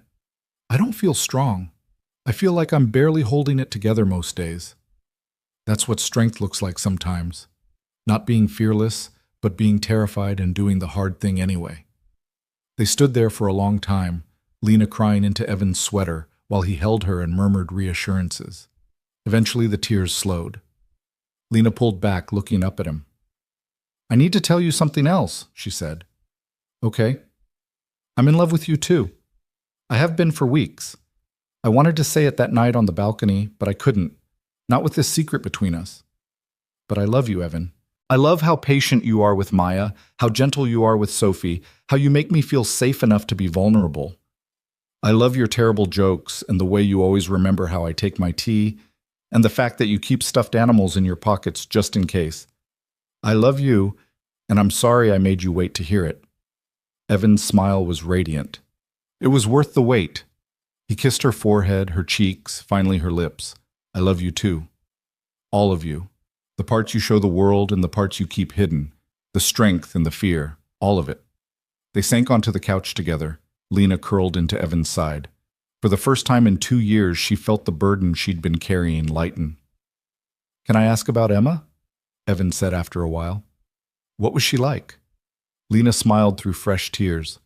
She was incredible. Wild and free and so full of life. She never met a stranger, could start a conversation with anyone. She believed in magic, used to leave coins on the ground for people to find because she said everyone deserved a little luck.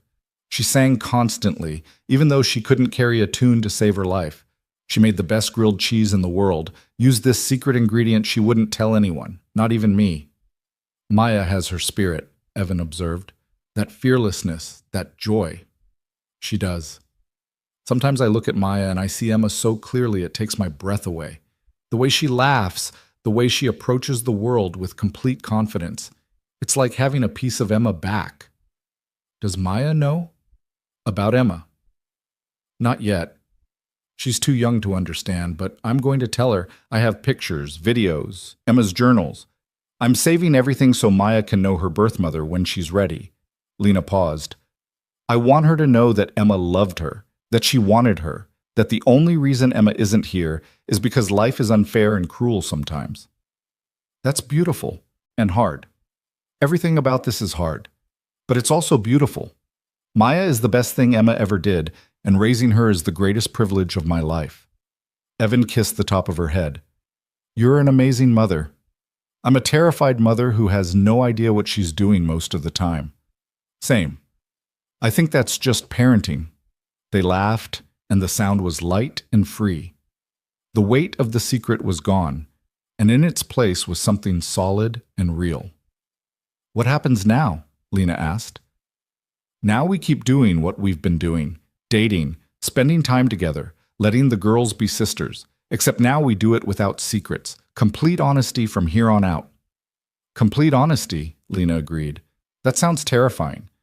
It is, but I think we can handle it. Evan shifted to look at her. I do have one question, though.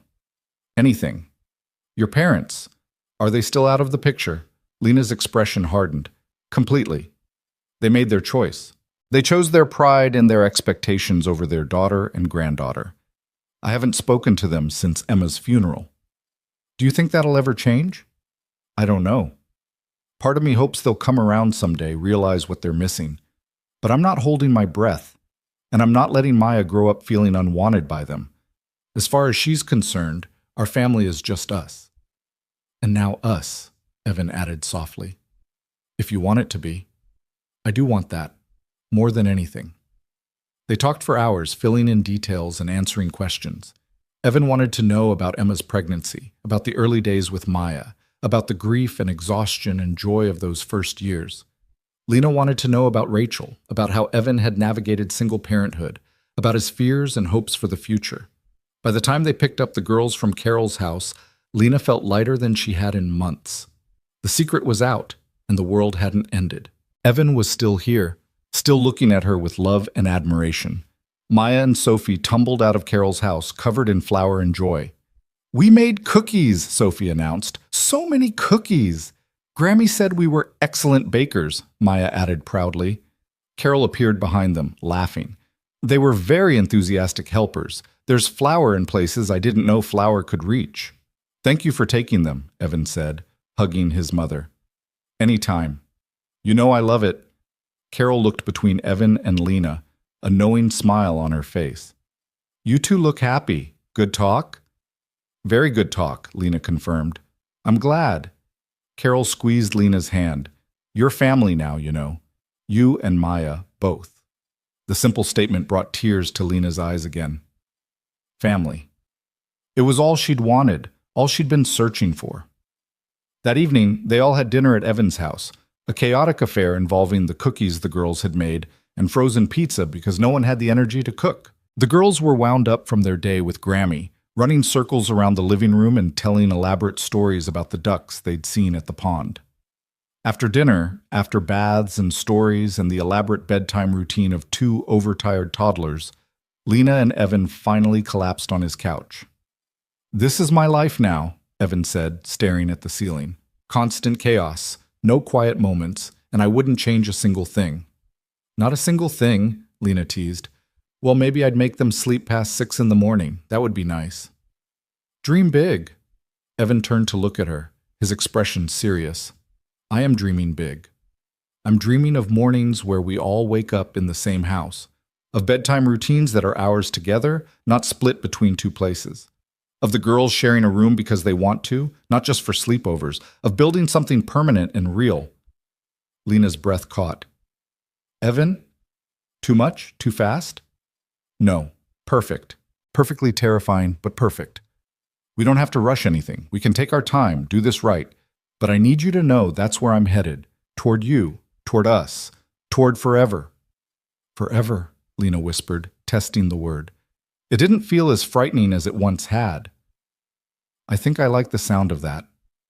They sat in comfortable silence, hands linked, watching the lights from the city twinkle through the window. Upstairs, they could hear Maya and Sophie giggling, supposedly asleep but clearly still wide awake. Should we go separate them? Lena asked. Absolutely, in 5 more minutes. Those 5 minutes stretched into 10, then 15. Neither of them wanted to move, content to exist in this pocket of peace. Finally, Evan stood, pulling Lena up with him. Come on, time to be responsible adults. They climbed the stairs together and found both girls in Sophie's bed, tangled together like puppies. Maya had her thumb in her mouth, and Sophie was clutching her favorite stuffed bunny. They were sound asleep despite all the noise they'd been making. I don't have the heart to move them, Lena admitted. Me neither. Maya can just stay over. We'll make pancakes in the morning. You're sure? Evan wrapped his arm around her waist. I'm sure. About this. About you. About all of it. No more doubts, no more fear. Just us, figuring it out together. Lena leaned into him, watching their daughters sleep. Maya, the piece of Emma she'd been given to protect. Sophie, the girl who'd lost her mother too young but was learning to love again. 2 children who'd found each other against all odds, and 2 adults who'd found each other too, building something beautiful from the wreckage of their grief. Thank you, Lena whispered. For what? For staying, for listening, for not running away when I gave you every reason to. Lena.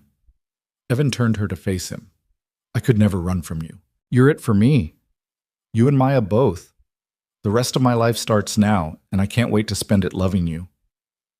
The kiss was soft and sweet and full of promise, a seal on the truth that had been spoken, on the future they were building together. When they finally pulled apart, Evan smiled. So, pancakes tomorrow? I make excellent pancakes. The best pancakes, Lena agreed. It's a date. They crept out of Sophie's room, leaving the door cracked so they could hear if the girls woke. Downstairs, Lena gathered her things, preparing to head home. Stay, Evan said suddenly. What? Stay tonight. We'll make up the guest room for you, or... He paused, looking vulnerable. Or you could stay with me. No pressure. Just, I don't want you to leave. I want to wake up with you here. Want to make those pancakes together. Want to start practicing what forever looks like.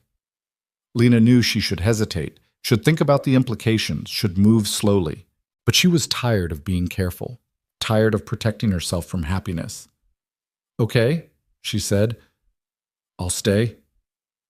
The smile that lit Evan's face was worth every moment of fear she'd felt leading up to this, worth the vulnerability of sharing her truth, worth the risk of believing in love again. They stayed up late talking, curled together on Evan's bed, made plans and shared dreams and promised honesty even when it was hard. When Lena finally fell asleep in Evan's arms, she felt safe, in a way she hadn't since before Emma died. The past was still there, would always be there. Emma's absence was a permanent ache. The challenges of blending their lives would be real and complicated. But for the first time in 2 years, Lena believed that the future could be more than just surviving. It could be joyful. It could be full. It could be everything she and Maya deserved. And it could start right now, in this moment, with this man who'd chosen to love all of her. The broken parts and the healing parts. The truth and the fear. The mother and the sister and the woman trying to build a life worth living. Morning would bring pancakes and chaos, and the sweet disorder of children who'd found each other. But tonight, there was just this: peace, love, and the quiet certainty that she'd finally found her way home. Morning arrived with the sound of small feet thundering down the hallway and Maya's voice calling out, "Mama, Mama," followed immediately by a delighted squeal when she discovered Lena was still there. Lena opened her eyes to find both girls standing at the bedroom door, staring at her and Evan with wide, curious eyes. "You stayed," Sophie announced, as if this was the best news she'd received in her entire 4 years of life.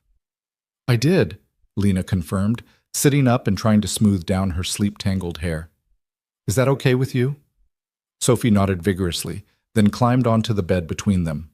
Maya followed suit, and suddenly the bed was full of wiggly children and morning breath and pure, uncomplicated joy. Daddy? You said pancakes, Sophie reminded him, poking his shoulder. You promised. I did promise, Evan agreed, his voice still rough with sleep. Give me 5 minutes to wake up, and we'll make the best pancakes you've ever had. The best pancakes, Maya echoed, bouncing on her knees. Those 5 minutes turned into an hour of lazy morning chaos. The girls insisted on helping make pancakes, which meant flour ended up on every surface and the batter had some questionable additions. But the laughter was real, and when they finally sat down to eat, even the slightly lumpy pancakes tasted perfect. This is nice, Sophie said through a mouthful of syrup-soaked pancake. I wish you could stay every day. Lena met Evan's eyes across the table, saw her own thoughts reflected there. This could be every day. This messy, beautiful, chaotic morning routine could be their normal. Me too, sweetheart, she said softly. The next few weeks settled into a new rhythm. Lena and Evan were inseparable, and the girls followed suit. Sleepovers became frequent, rotating between houses until it became hard to remember which toys belonged where. Evan's toothbrush appeared in Lena's bathroom. Her coffee creamer took up residence in his refrigerator, small migrations that spoke of something larger taking shape. But as Thanksgiving approached, reality intruded in the form of a phone call Lena had been dreading. She was at Evan's house helping Sophie with an art project while Evan picked up Maya from her playgroup when her phone rang. The number was unfamiliar, but the area code made her stomach drop. Portland. Hello? Lena, it's Aunt Patricia. Lena's hand tightened on the phone. Patricia was her mother's sister, the only member of her extended family who'd sent a card when Emma died. They hadn't spoken since. Patricia, hi. This is unexpected. I know, I'm sorry to call out of the blue like this. Patricia's voice was strained, but I thought you should know. Your mother is in the hospital. She had a heart attack 3 days ago. The world tilted. Lena sat down heavily on the couch, aware of Sophie watching her with concerned eyes. Is she okay? She's stable now, but it was serious. The doctors are saying she needs to make major lifestyle changes. Your father is, well, you know how he is, not handling it well. Patricia paused. Lena, they've been asking about you, about Maya. After 2 years of silence, now they want to know about us? Bitterness crept into Lena's voice despite her best efforts. I know, I told them they had no right after how they treated you. But your mother, she's been crying, saying she made a mistake, that she wants to see her granddaughter before it's too late. It's already too late, Lena said flatly. They made their choice. I understand. I do. I promised I'd call. What you do with this information is up to you. Patricia sighed. For what it's worth, I think you've done an incredible job with Maya. Emma would be so proud of you. Tears burned Lena's eyes. Thank you. After she hung up, Lena sat staring at the phone, trying to process. Sophie had abandoned her art project and was now standing in front of Lena, her small face creased with worry. Are you sad? Sophie asked. A little bit, honey. Do you need a hug? Lena pulled Sophie into her arms, breathing in the scent of her strawberry shampoo. I would love a hug. Thank you. They were still sitting like that when Evan returned with Maya. He took one look at Lena's face and immediately understood something was wrong. Girls, why don't you go play in the playroom for a bit, he suggested. I need to talk to Lena. But Daddy... Sophie, please. Something in his tone made both girls obey without further protest. Once they were upstairs, Evan sat beside Lena, taking her hand. What happened? Lena told him about the call, about her mother's heart attack, about the sudden desire to meet Maya after 2 years of pretending she didn't exist. What are you going to do? Evan asked when she finished. I don't know. Part of me wants to tell them to go to hell. They abandoned us when we needed them most. Why should I let them back in now? That's fair. But another part of me thinks about Maya. She deserves to know her family, even if they're imperfect. And what if something happens to my mother? What if Maya grows up and resents me for keeping her from them? Also fair. Evan squeezed her hand. There's no easy answer here. I know. Lena leaned against him, exhausted. Why does everything have to be so complicated? Because life is messy and people are flawed and love is hard. Evan kissed the top of her head. But you don't have to decide right now. Take some time. Think about what you want, what's best for Maya. I'll support you either way. Even if I decide to let them back in, even if it brings all this family drama into our lives. Even then. Lena, I signed up for all of you. That includes your complicated family situation. He pulled back to look at her. Besides, you think my family is perfect? My dad left when I was 12. I've got a brother I haven't spoken to in 5 years because of a fight over Rachel's funeral arrangements. Everyone's got baggage. When did you get so wise? Therapy. Lots and lots of therapy. He smiled. Which, by the way, I highly recommend. Helped me process Rachel's death, figure out how to be a single parent, work through my fear of dating again. Changed my life. Maybe I should try it. Maybe you should. Can't hurt, right?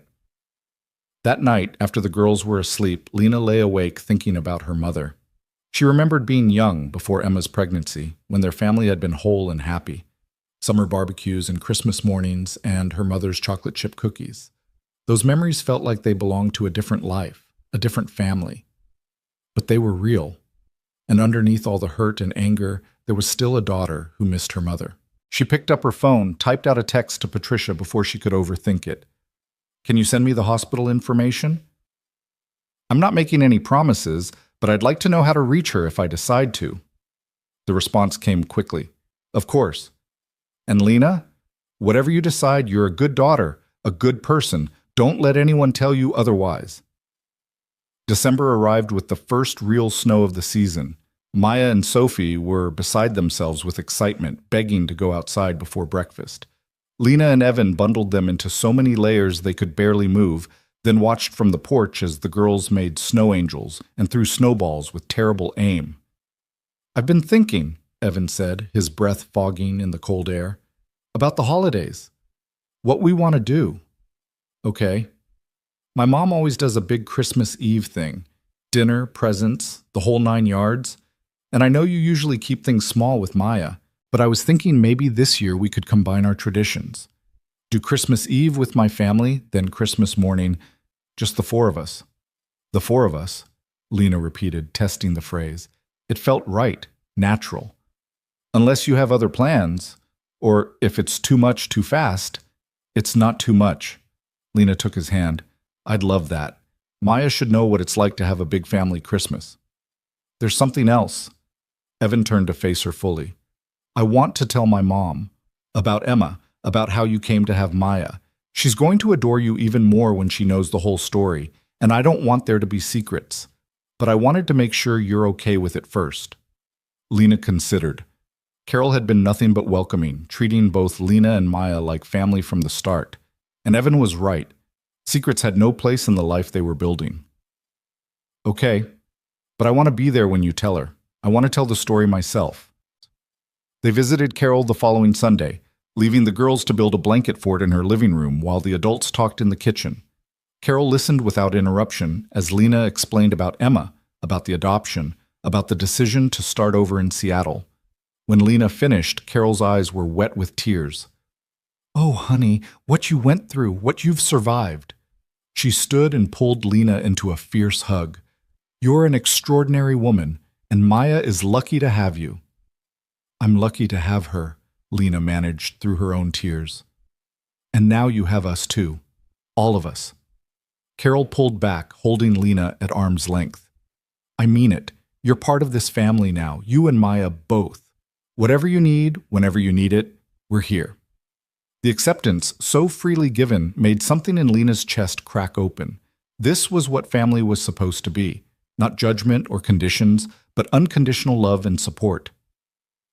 That evening, Lena made a decision. She called the hospital in Portland and asked to be connected to her mother's room. The phone rang 3 times before a weak voice answered. Hello? Mom? It's Lena. Silence. Then a sharp intake of breath. Lena, oh, sweetheart, I'm so glad you called. Aunt Patricia told me about your heart attack. How are you feeling? Better now. Especially hearing your voice. Her mother's voice cracked. I've missed you so much. We both have. Your father and I, we made a terrible mistake. What we said after Emma died, how we treated you, there's no excuse for it. Lena closed her eyes, leaning against her kitchen counter. You abandoned us.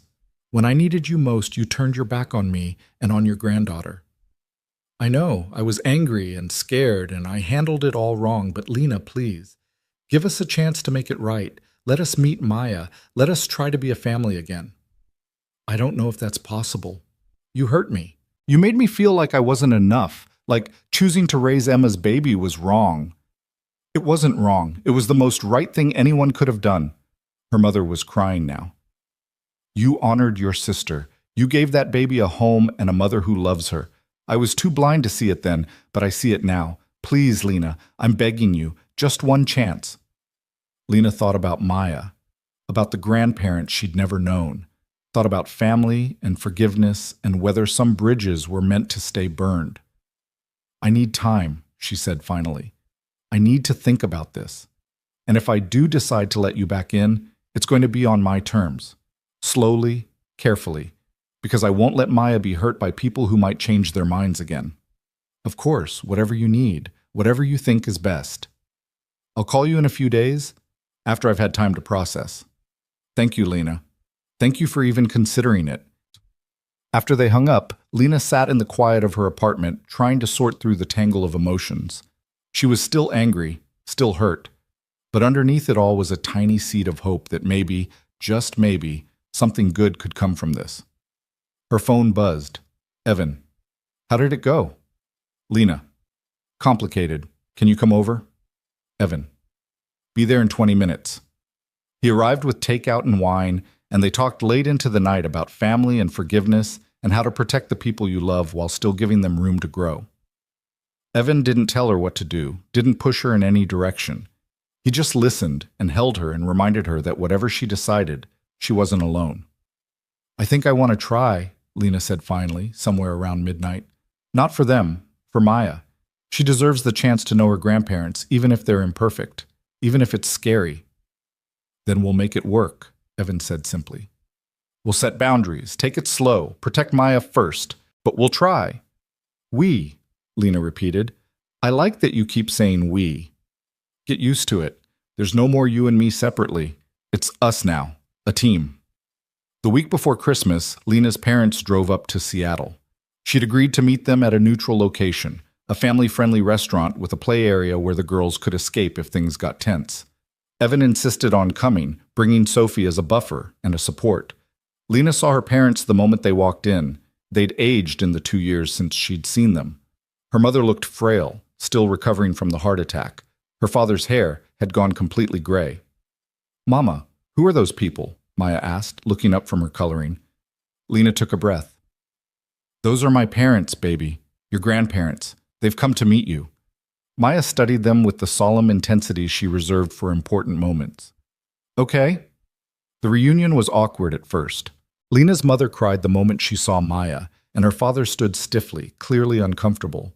But then Maya did what she did best. She approached them with pure, uncomplicated openness.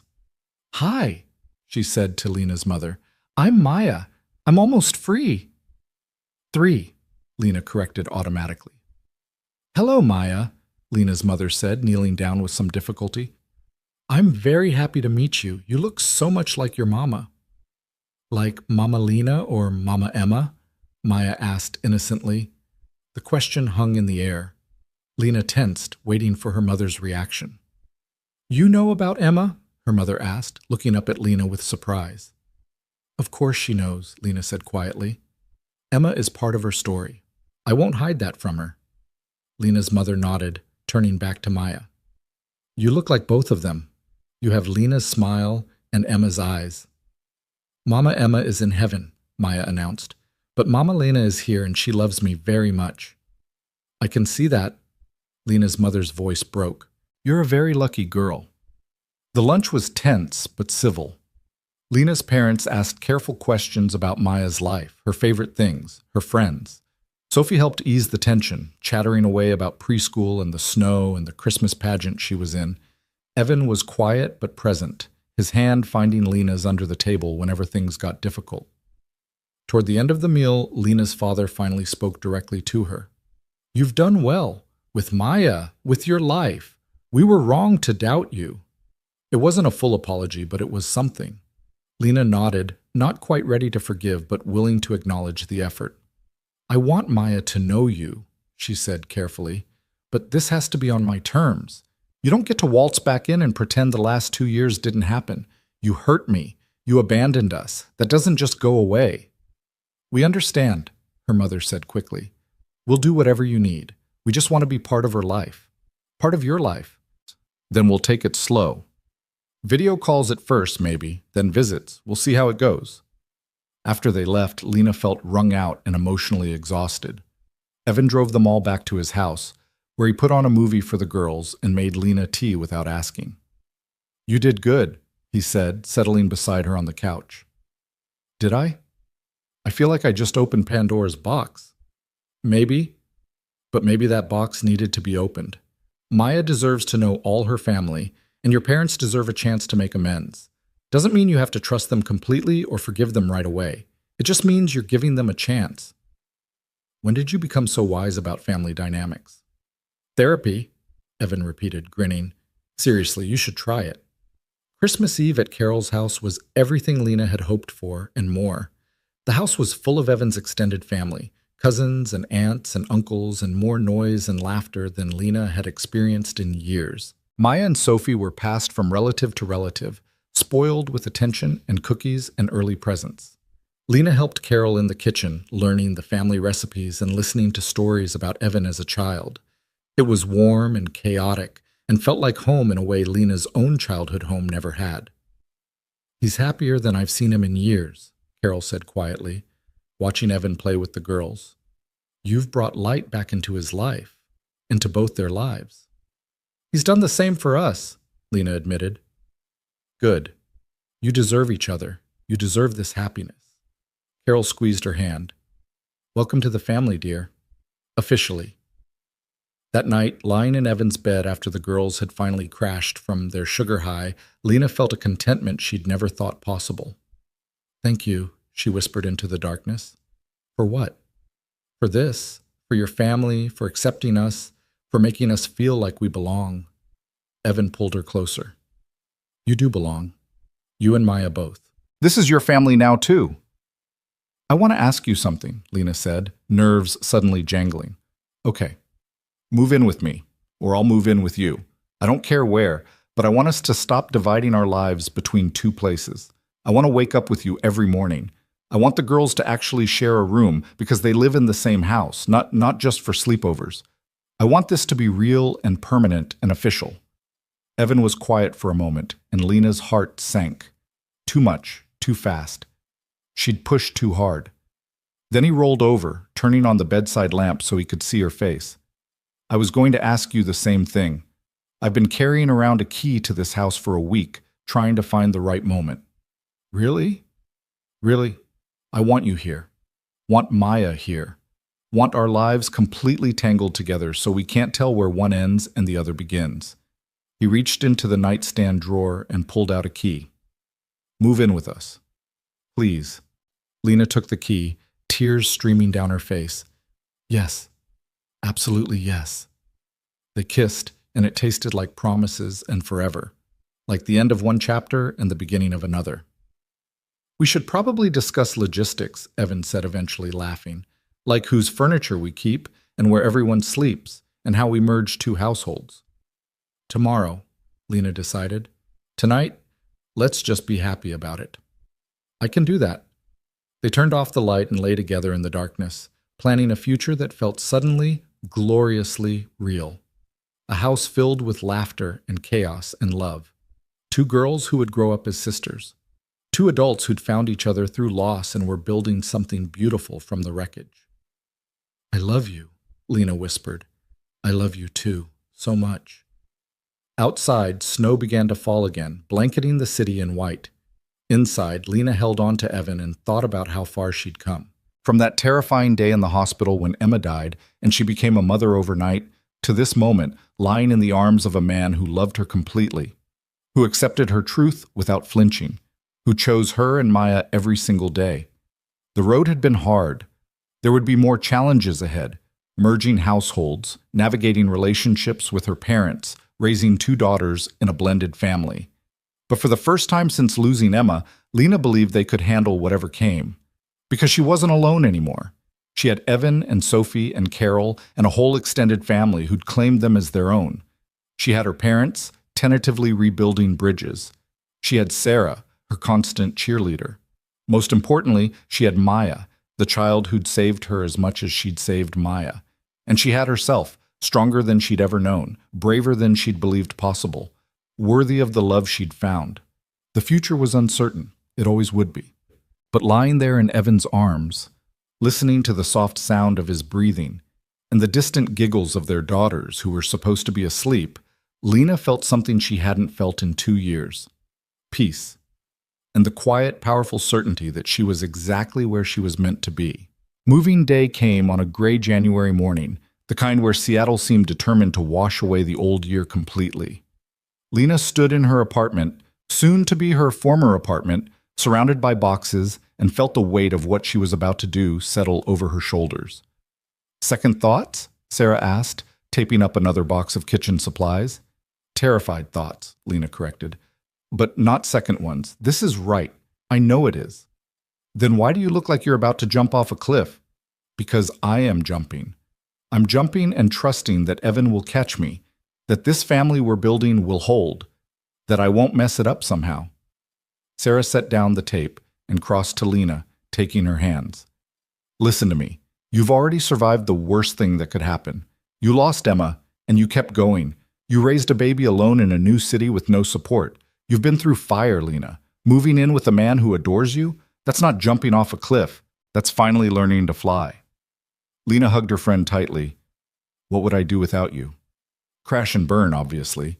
Sarah pulled back, grinning. "Now come on. Evan and the girls will be here soon with the truck, and we've got to get you packed." They arrived an hour later, both girls bouncing with excitement. Maya had been talking about our new house for weeks, planning where all her toys would go and insisting that she and Sophie needed bunk beds immediately. "Mama, is it time? Can we go now?" Maya tugged on Lena's hand. "Almost, baby. We have to load the truck first." "I'll help," Sophie declared. She picked up a small box of Maya's books and staggered toward the door with it. Evan caught Lena's eye and smiled. "Our daughter is very enthusiastic about manual labor. Let's see how long that lasts." Our daughter. The casual way he said it made Lena's heart squeeze. Sophie had started calling Lena by her name a few weeks ago, testing the waters. Last week she'd slipped and called her Mama Lena, then looked terrified like she'd done something wrong. Lena had pulled her close and told her it was perfect, that she could call her whatever felt right. The move took all day. Friends of Evan's showed up to help. Other teachers from his school, neighbors, people who welcomed Lena into their circle without hesitation. By evening, Lena's apartment was empty and Evan's house was full of boxes and chaos. The girls were too excited to sleep, running through the house, claiming spaces and making plans. They'd decided that Sophie's room would become their shared room, and what had been the guest room would become a play area. "We need to paint it," Sophie announced seriously. "Purple, Maya's favorite color." "Purple it is," Evan agreed. "But not tonight. Tonight, we order pizza and try to find the sheets so everyone has a bed to sleep in." They found the sheets eventually, made up beds in rooms that didn't quite feel like home yet. After the girls finally crashed around 9, exhausted from the excitement, Lena and Evan collapsed on the couch. "We did it," Evan said, pulling her against his side. "We did." Lena looked around at the boxes still stacked everywhere, at the pictures propped against walls waiting to be hung, at the beautiful mess of two lives merging into one. "It's going to take weeks to unpack all this." "Months, probably, but we've got time." He kissed the top of her head. "All the time in the world." The next few weeks were an adjustment.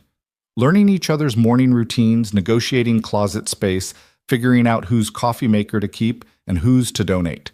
The girls had their moments too, fights over toys, tears about sharing a room, the normal friction of two children learning to be siblings full-time. But there were beautiful moments too. Sunday morning pancakes that had become a sacred tradition.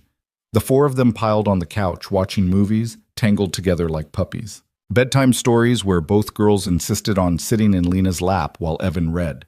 The slow, sweet process of becoming a family. Lena had started therapy in February, finally taking Evan's advice. Her therapist, Dr. Chen, was a kind woman in her 50s who specialized in grief and trauma. Twice a week, Lena sat in her office and unpacked everything she'd been carrying, losing Emma, becoming an instant parent, the fear that she wasn't enough, the guilt over finding happiness again. "You're allowed to be happy," Dr. Chen told her in one session. "Emma would want that for you. She would want Maya to grow up in a home full of love and laughter." I know that logically, but emotionally it feels like betrayal sometimes, like I'm moving on and leaving her behind. You're not leaving her behind. You carry her with you every day. You see her in Maya's smile.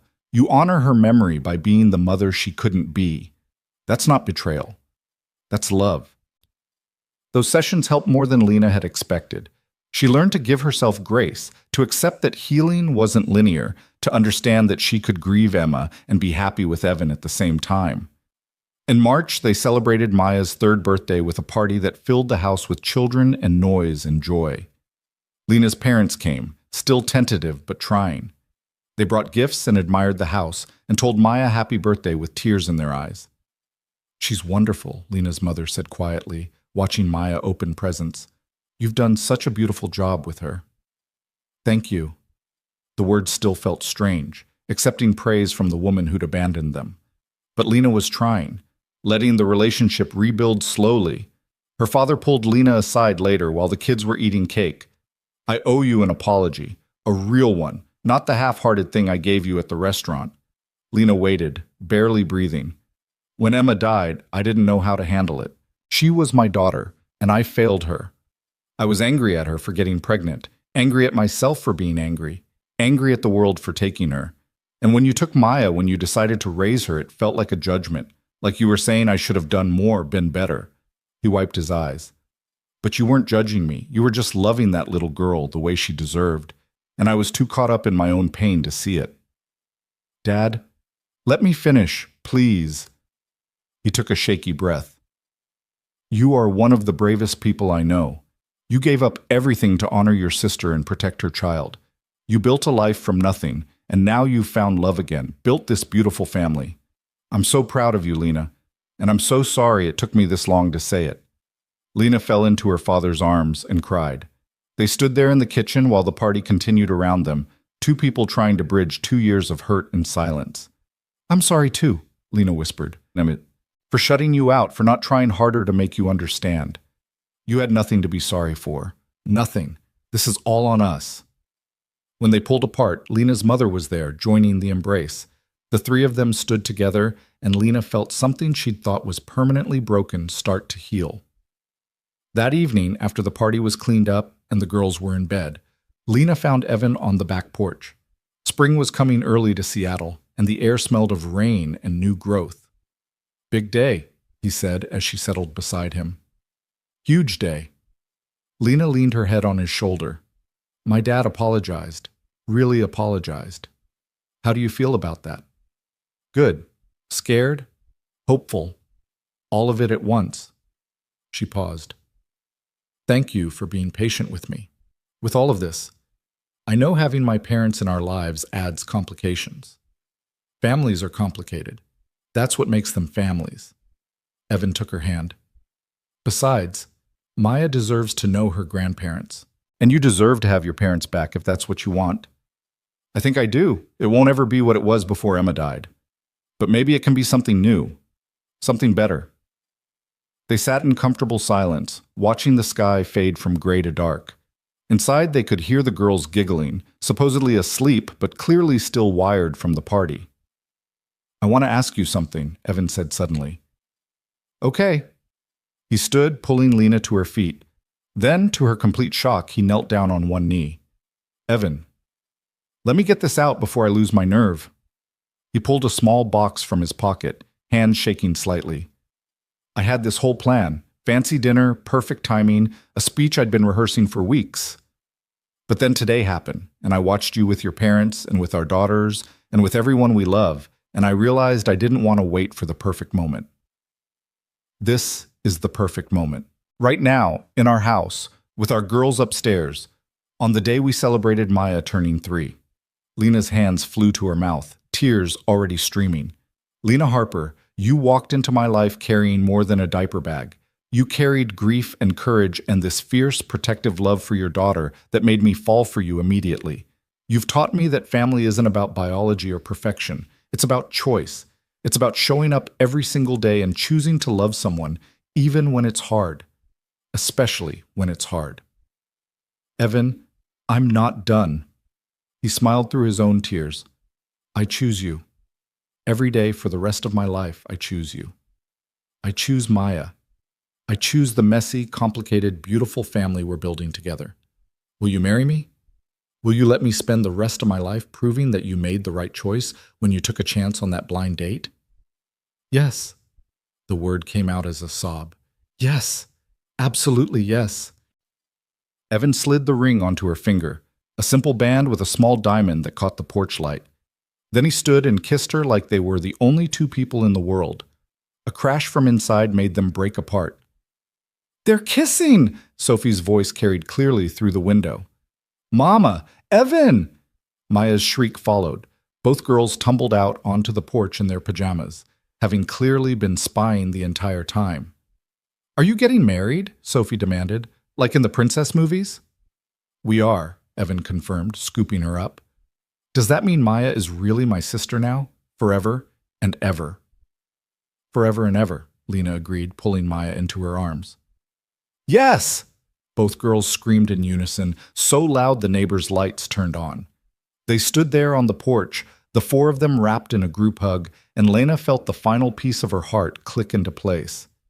This was her family. Not the one she'd been born into or the one she'd lost, but the one she'd chosen and built from love and courage and impossible circumstances. The wedding was small, held in Carol's backyard on a sunny May morning. Just close friends and family, exactly what Lena and Evan wanted. Maya and Sophie were flower girls, wearing matching purple dresses that they'd insisted on picking out themselves. They took their job very seriously, scattering petals with intense concentration. Lena's parents were there, her mother crying throughout the entire ceremony. Sarah stood as maid of honor, beaming with pride. Carol sat in the front row, dabbing her eyes and looking utterly delighted. But the moment that broke Lena completely was during the vows. Evan had written his own, and when he spoke, his voice was steady and sure. Lena, 2 years ago, I didn't believe I could love again. I thought that part of my life was over, that I'd had my chance at happiness and lost it. Then you walked into that cafe with Maya on your hip, and everything changed. You showed me that the heart has infinite capacity for love, that choosing to love again doesn't diminish what came before. It honors it. He turned to Maya, who was standing with Sophie near the arbor. Maya, I promise to love you like you're my own, to show up for dance recitals and scrape knees and teenage heartbreaks, to honor your Mama Emma's memory and make sure you always know how much she loved you, to be the dad you deserve. Maya, not quite understanding but sensing the importance, nodded solemnly. Then it was Lena's turn. She looked at Evan, at this man who'd seen all her broken pieces and loved her anyway. Evan, you stayed. That's the first thing I need to say. You stayed when you saw Maya, when I told you my truth, when I was too scared to let you in. You stayed and you kept staying, and you taught me that love doesn't run from complicated. It runs toward it. Her voice wavered. You've given me something I never thought I'd have again. A family. A home. A future that feels like possibility instead of just survival.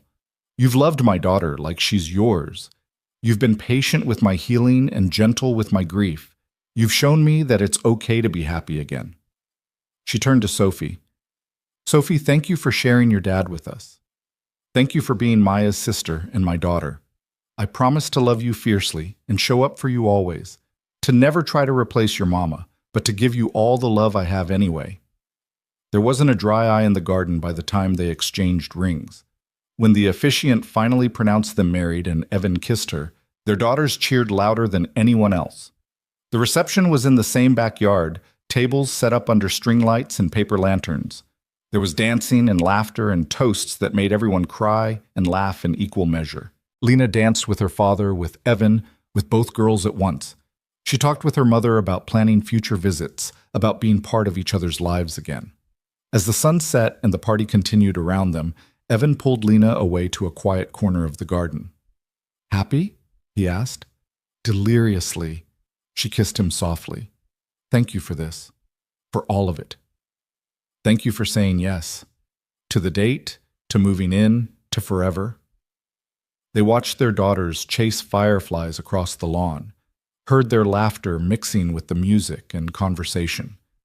This was everything Lena had dreamed of during those dark early days with Maya, when she thought they'd always be alone. "Do you think Emma would be happy?" Lena asked quietly. "About all this?" "I think Emma would be thrilled. You gave her daughter a beautiful life, Lena, a family that loves her, a sister, stability, joy. You kept your promise to her."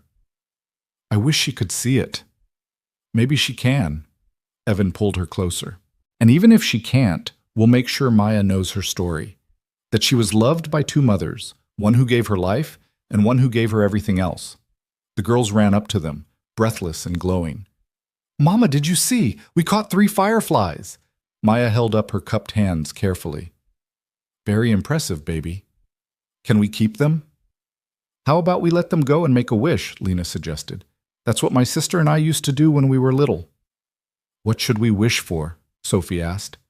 Lena looked at Evan, at their daughters, at the life they'd built together from grief and hope and impossible love. "Wish for whatever makes you happiest." The girls closed their eyes, whispered their secret wishes, then opened their hands.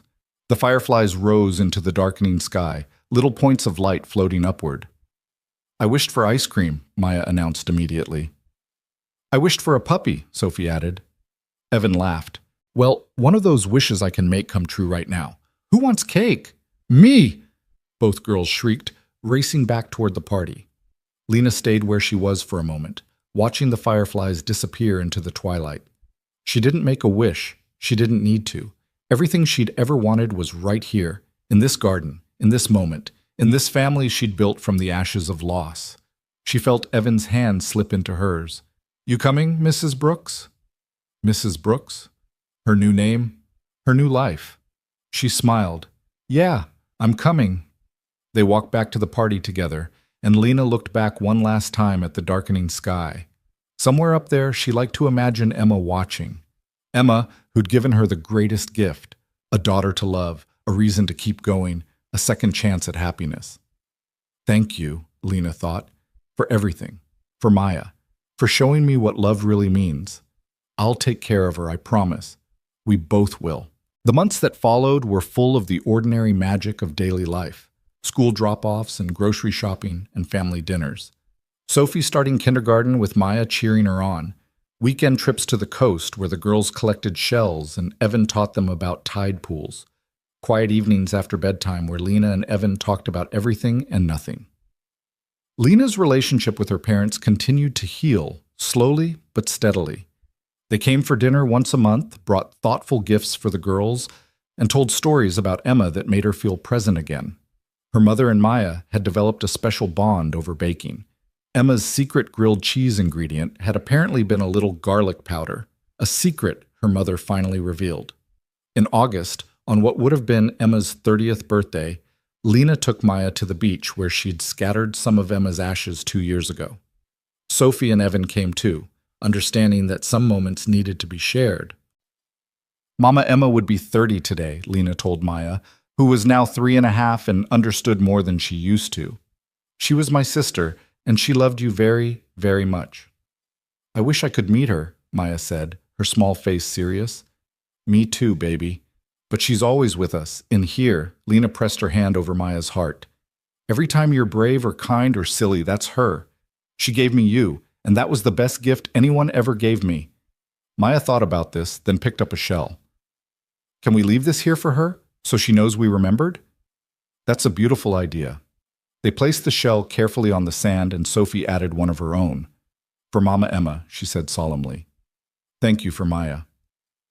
Evan put his arm around Lena as they stood watching the waves. You okay? Yeah. And she was. The grief was still there. It would always be there. But it didn't hurt the way it used to. It was softer now, woven into the fabric of her life rather than dominating it. I think I'm exactly where I'm supposed to be. That night, after the girls were asleep, Lena sat down at her computer and did something she'd been thinking about for months. She opened a document and started typing. Dear Maya, this is the story of how you came into my life and how we became a family. She wrote for hours, pouring out everything. Emma's pregnancy, the joy and terror of those 9 months, the tragedy of losing her sister and gaining a daughter in the same day. The struggles of the first years, the move to Seattle, meeting Evan and Sophie. She wrote about choosing Maya every single day, about the fierce protective love that had grown from grief. When she finished, the sky was starting to lighten with dawn. She saved the document and labeled it, For Maya, When You're Ready. Someday, when Maya was old enough to understand, Lena would give her this story, would show her pictures of Emma, videos of her voice, journals filled with her thoughts, would make sure Maya knew that she was loved by 2 mothers who both chose her completely. But for now, there was breakfast to make, and children to wake up, and a life to live. Lena closed her laptop and headed to the kitchen, where Evan was already making coffee. You were up late, he observed, handing her a cup. Writing something for Maya, for the future. Her story? Our story. All of it. Lena took a sip, savoring the perfect temperature. He always got it just right. I want her to know the truth, the whole truth, when she's ready for it. She's lucky to have you. I'm lucky to have her, to have all of you. Lena set down her cup and wrapped her arms around him. Sometimes I still can't believe this is real, that I get to have this family, this love, this ordinary, beautiful life. Believe it. Evan kissed her forehead. This is real. We're real. And we're not going anywhere. Footsteps thundered overhead. The girls were awake. Daddy! Mama Lena! Can we have pancakes? Evan grinned. Duty calls. They made pancakes together, the 4 of them crowded in the kitchen. Maya insisted on mixing the batter, and Sophie was in charge of adding chocolate chips. There was flour everywhere, and laughter, and the kind of chaos that meant home. Looking around at her family, at Evan flipping pancakes, at Sophie and Maya giggling over a private joke, at the life they'd built in this house, Lena felt gratitude so overwhelming it brought tears to her eyes. She'd lost so much. Emma, her parents for a time, the future she'd imagined for herself. But from that loss had come this, a love deeper than she'd known possible. Daughters who filled her heart to bursting. A partner who saw every part of her and chose to stay. Life hadn't turned out the way she'd planned. It had turned out better. That evening, after dinner and baths and the elaborate bedtime routine that involved 3 stories and 2 songs and endless negotiations about 5 more minutes, Lena and Evan stood in the doorway of the girls' room. Maya and Sophie were finally asleep, tangled together in Sophie's bed, even though they each had their own. They're beautiful, Evan whispered. They really are. Lena leaned against him. Do you ever wonder what our lives would be like if I hadn't brought Maya to that first date? If I'd gotten a babysitter like everyone expected? All the time. And then I think about how we almost missed this. How one different decision would have changed everything. He turned to look at her. I'm so glad you were brave enough to bring her, to show me who you really were from the start. I'm glad you were brave enough to stay. They stood there a moment longer, watching their daughters sleep. Then they turned off the light and headed to their own room, hand in hand. Before bed, Lena opened the window to let in the cool night air. She could smell jasmine from the garden, could hear the distant sound of the city settling into sleep. Everything was quiet and peaceful and right. She thought about that terrified woman who'd walked into the Cornerstone Cafe 15 months ago, expecting nothing but the same old rejection. That woman who'd been so afraid of hoping, so convinced that her life would always be defined by loss. If she could go back and tell that woman anything, it would be this. Hold on, be brave. The happiness you think you don't deserve is coming. It's going to show up in the form of a man with kind eyes and a daughter who needs a mother just as much as your daughter needs a father. It's going to heal wounds you thought were permanent. It's going to teach you that family is something you build, not something you're born into. It's going to save you. But Lena couldn't go back. She could only move forward, carrying the lessons of the past, but not living in them. She could only choose joy, choose love, choose this family every single day. And that's exactly what she planned to do. Evan was already in bed reading one of his endless teacher memoirs. He looked up when she climbed in beside him. "What are you thinking about?" "Everything. Nothing. How lucky we are." "We are lucky, but we also worked for this. You fought for this life, Lena. You earned it." She nestled into his side, her head on his chest, listening to the steady rhythm of his heartbeat. "Do you think we'll always be this happy?" "I think we'll have hard times. Arguments about whose turn it is to do dishes, stress about money or the girl's teenage years, days when everything feels impossible. But yes, I think we'll always have this. This foundation of love and trust and choosing each other that doesn't go away just because life gets hard. Promise?" "Promise." He set down his book and turned off the light, pulling her closer. "Sleep, love. Tomorrow's a new day." "What's tomorrow?" "Sunday, which means pancakes and playground and probably fighting about nap time." Lena smiled into the darkness. "Sounds perfect." "It is. This is perfect. You're perfect. I'm far from perfect. You're perfect for me, for us. That's all that matters." They drifted toward sleep, comfortable in the silence. Outside, the city hummed with life. Upstairs, their daughters dreamed child dreams of princesses and dinosaurs. The house settled around them, creaking softly, holding them safe. And Lena, surrounded by love she'd never expected to find, finally let herself believe in forever. Because this wasn't a fairy tale with an unrealistic ending. This was real life, messy and complicated and beautiful. This was choosing to love even when you're terrified. This was showing up for people who need you and letting yourself need them in return. This was building a family from grief and hope and the courage to take chances. This was everything. Emma, Lena thought one last time before sleep claimed her. I kept my promise. I gave her everything. I gave us both everything. I hope, wherever you are, you're proud. And somewhere, in the space between waking and dreaming, Lena could swear she felt a gentle presence, a whisper of approval. Emma's voice, faint but clear. I'm so proud of you, little sister. So proud. Now stop worrying about me and enjoy this beautiful life you've built. You deserve it. You both do. Then the feeling was gone, and there was only sleep and dreams and the promise of another perfect, ordinary day with the family she'd chosen and the family who'd chosen her back. The end, but also the beginning.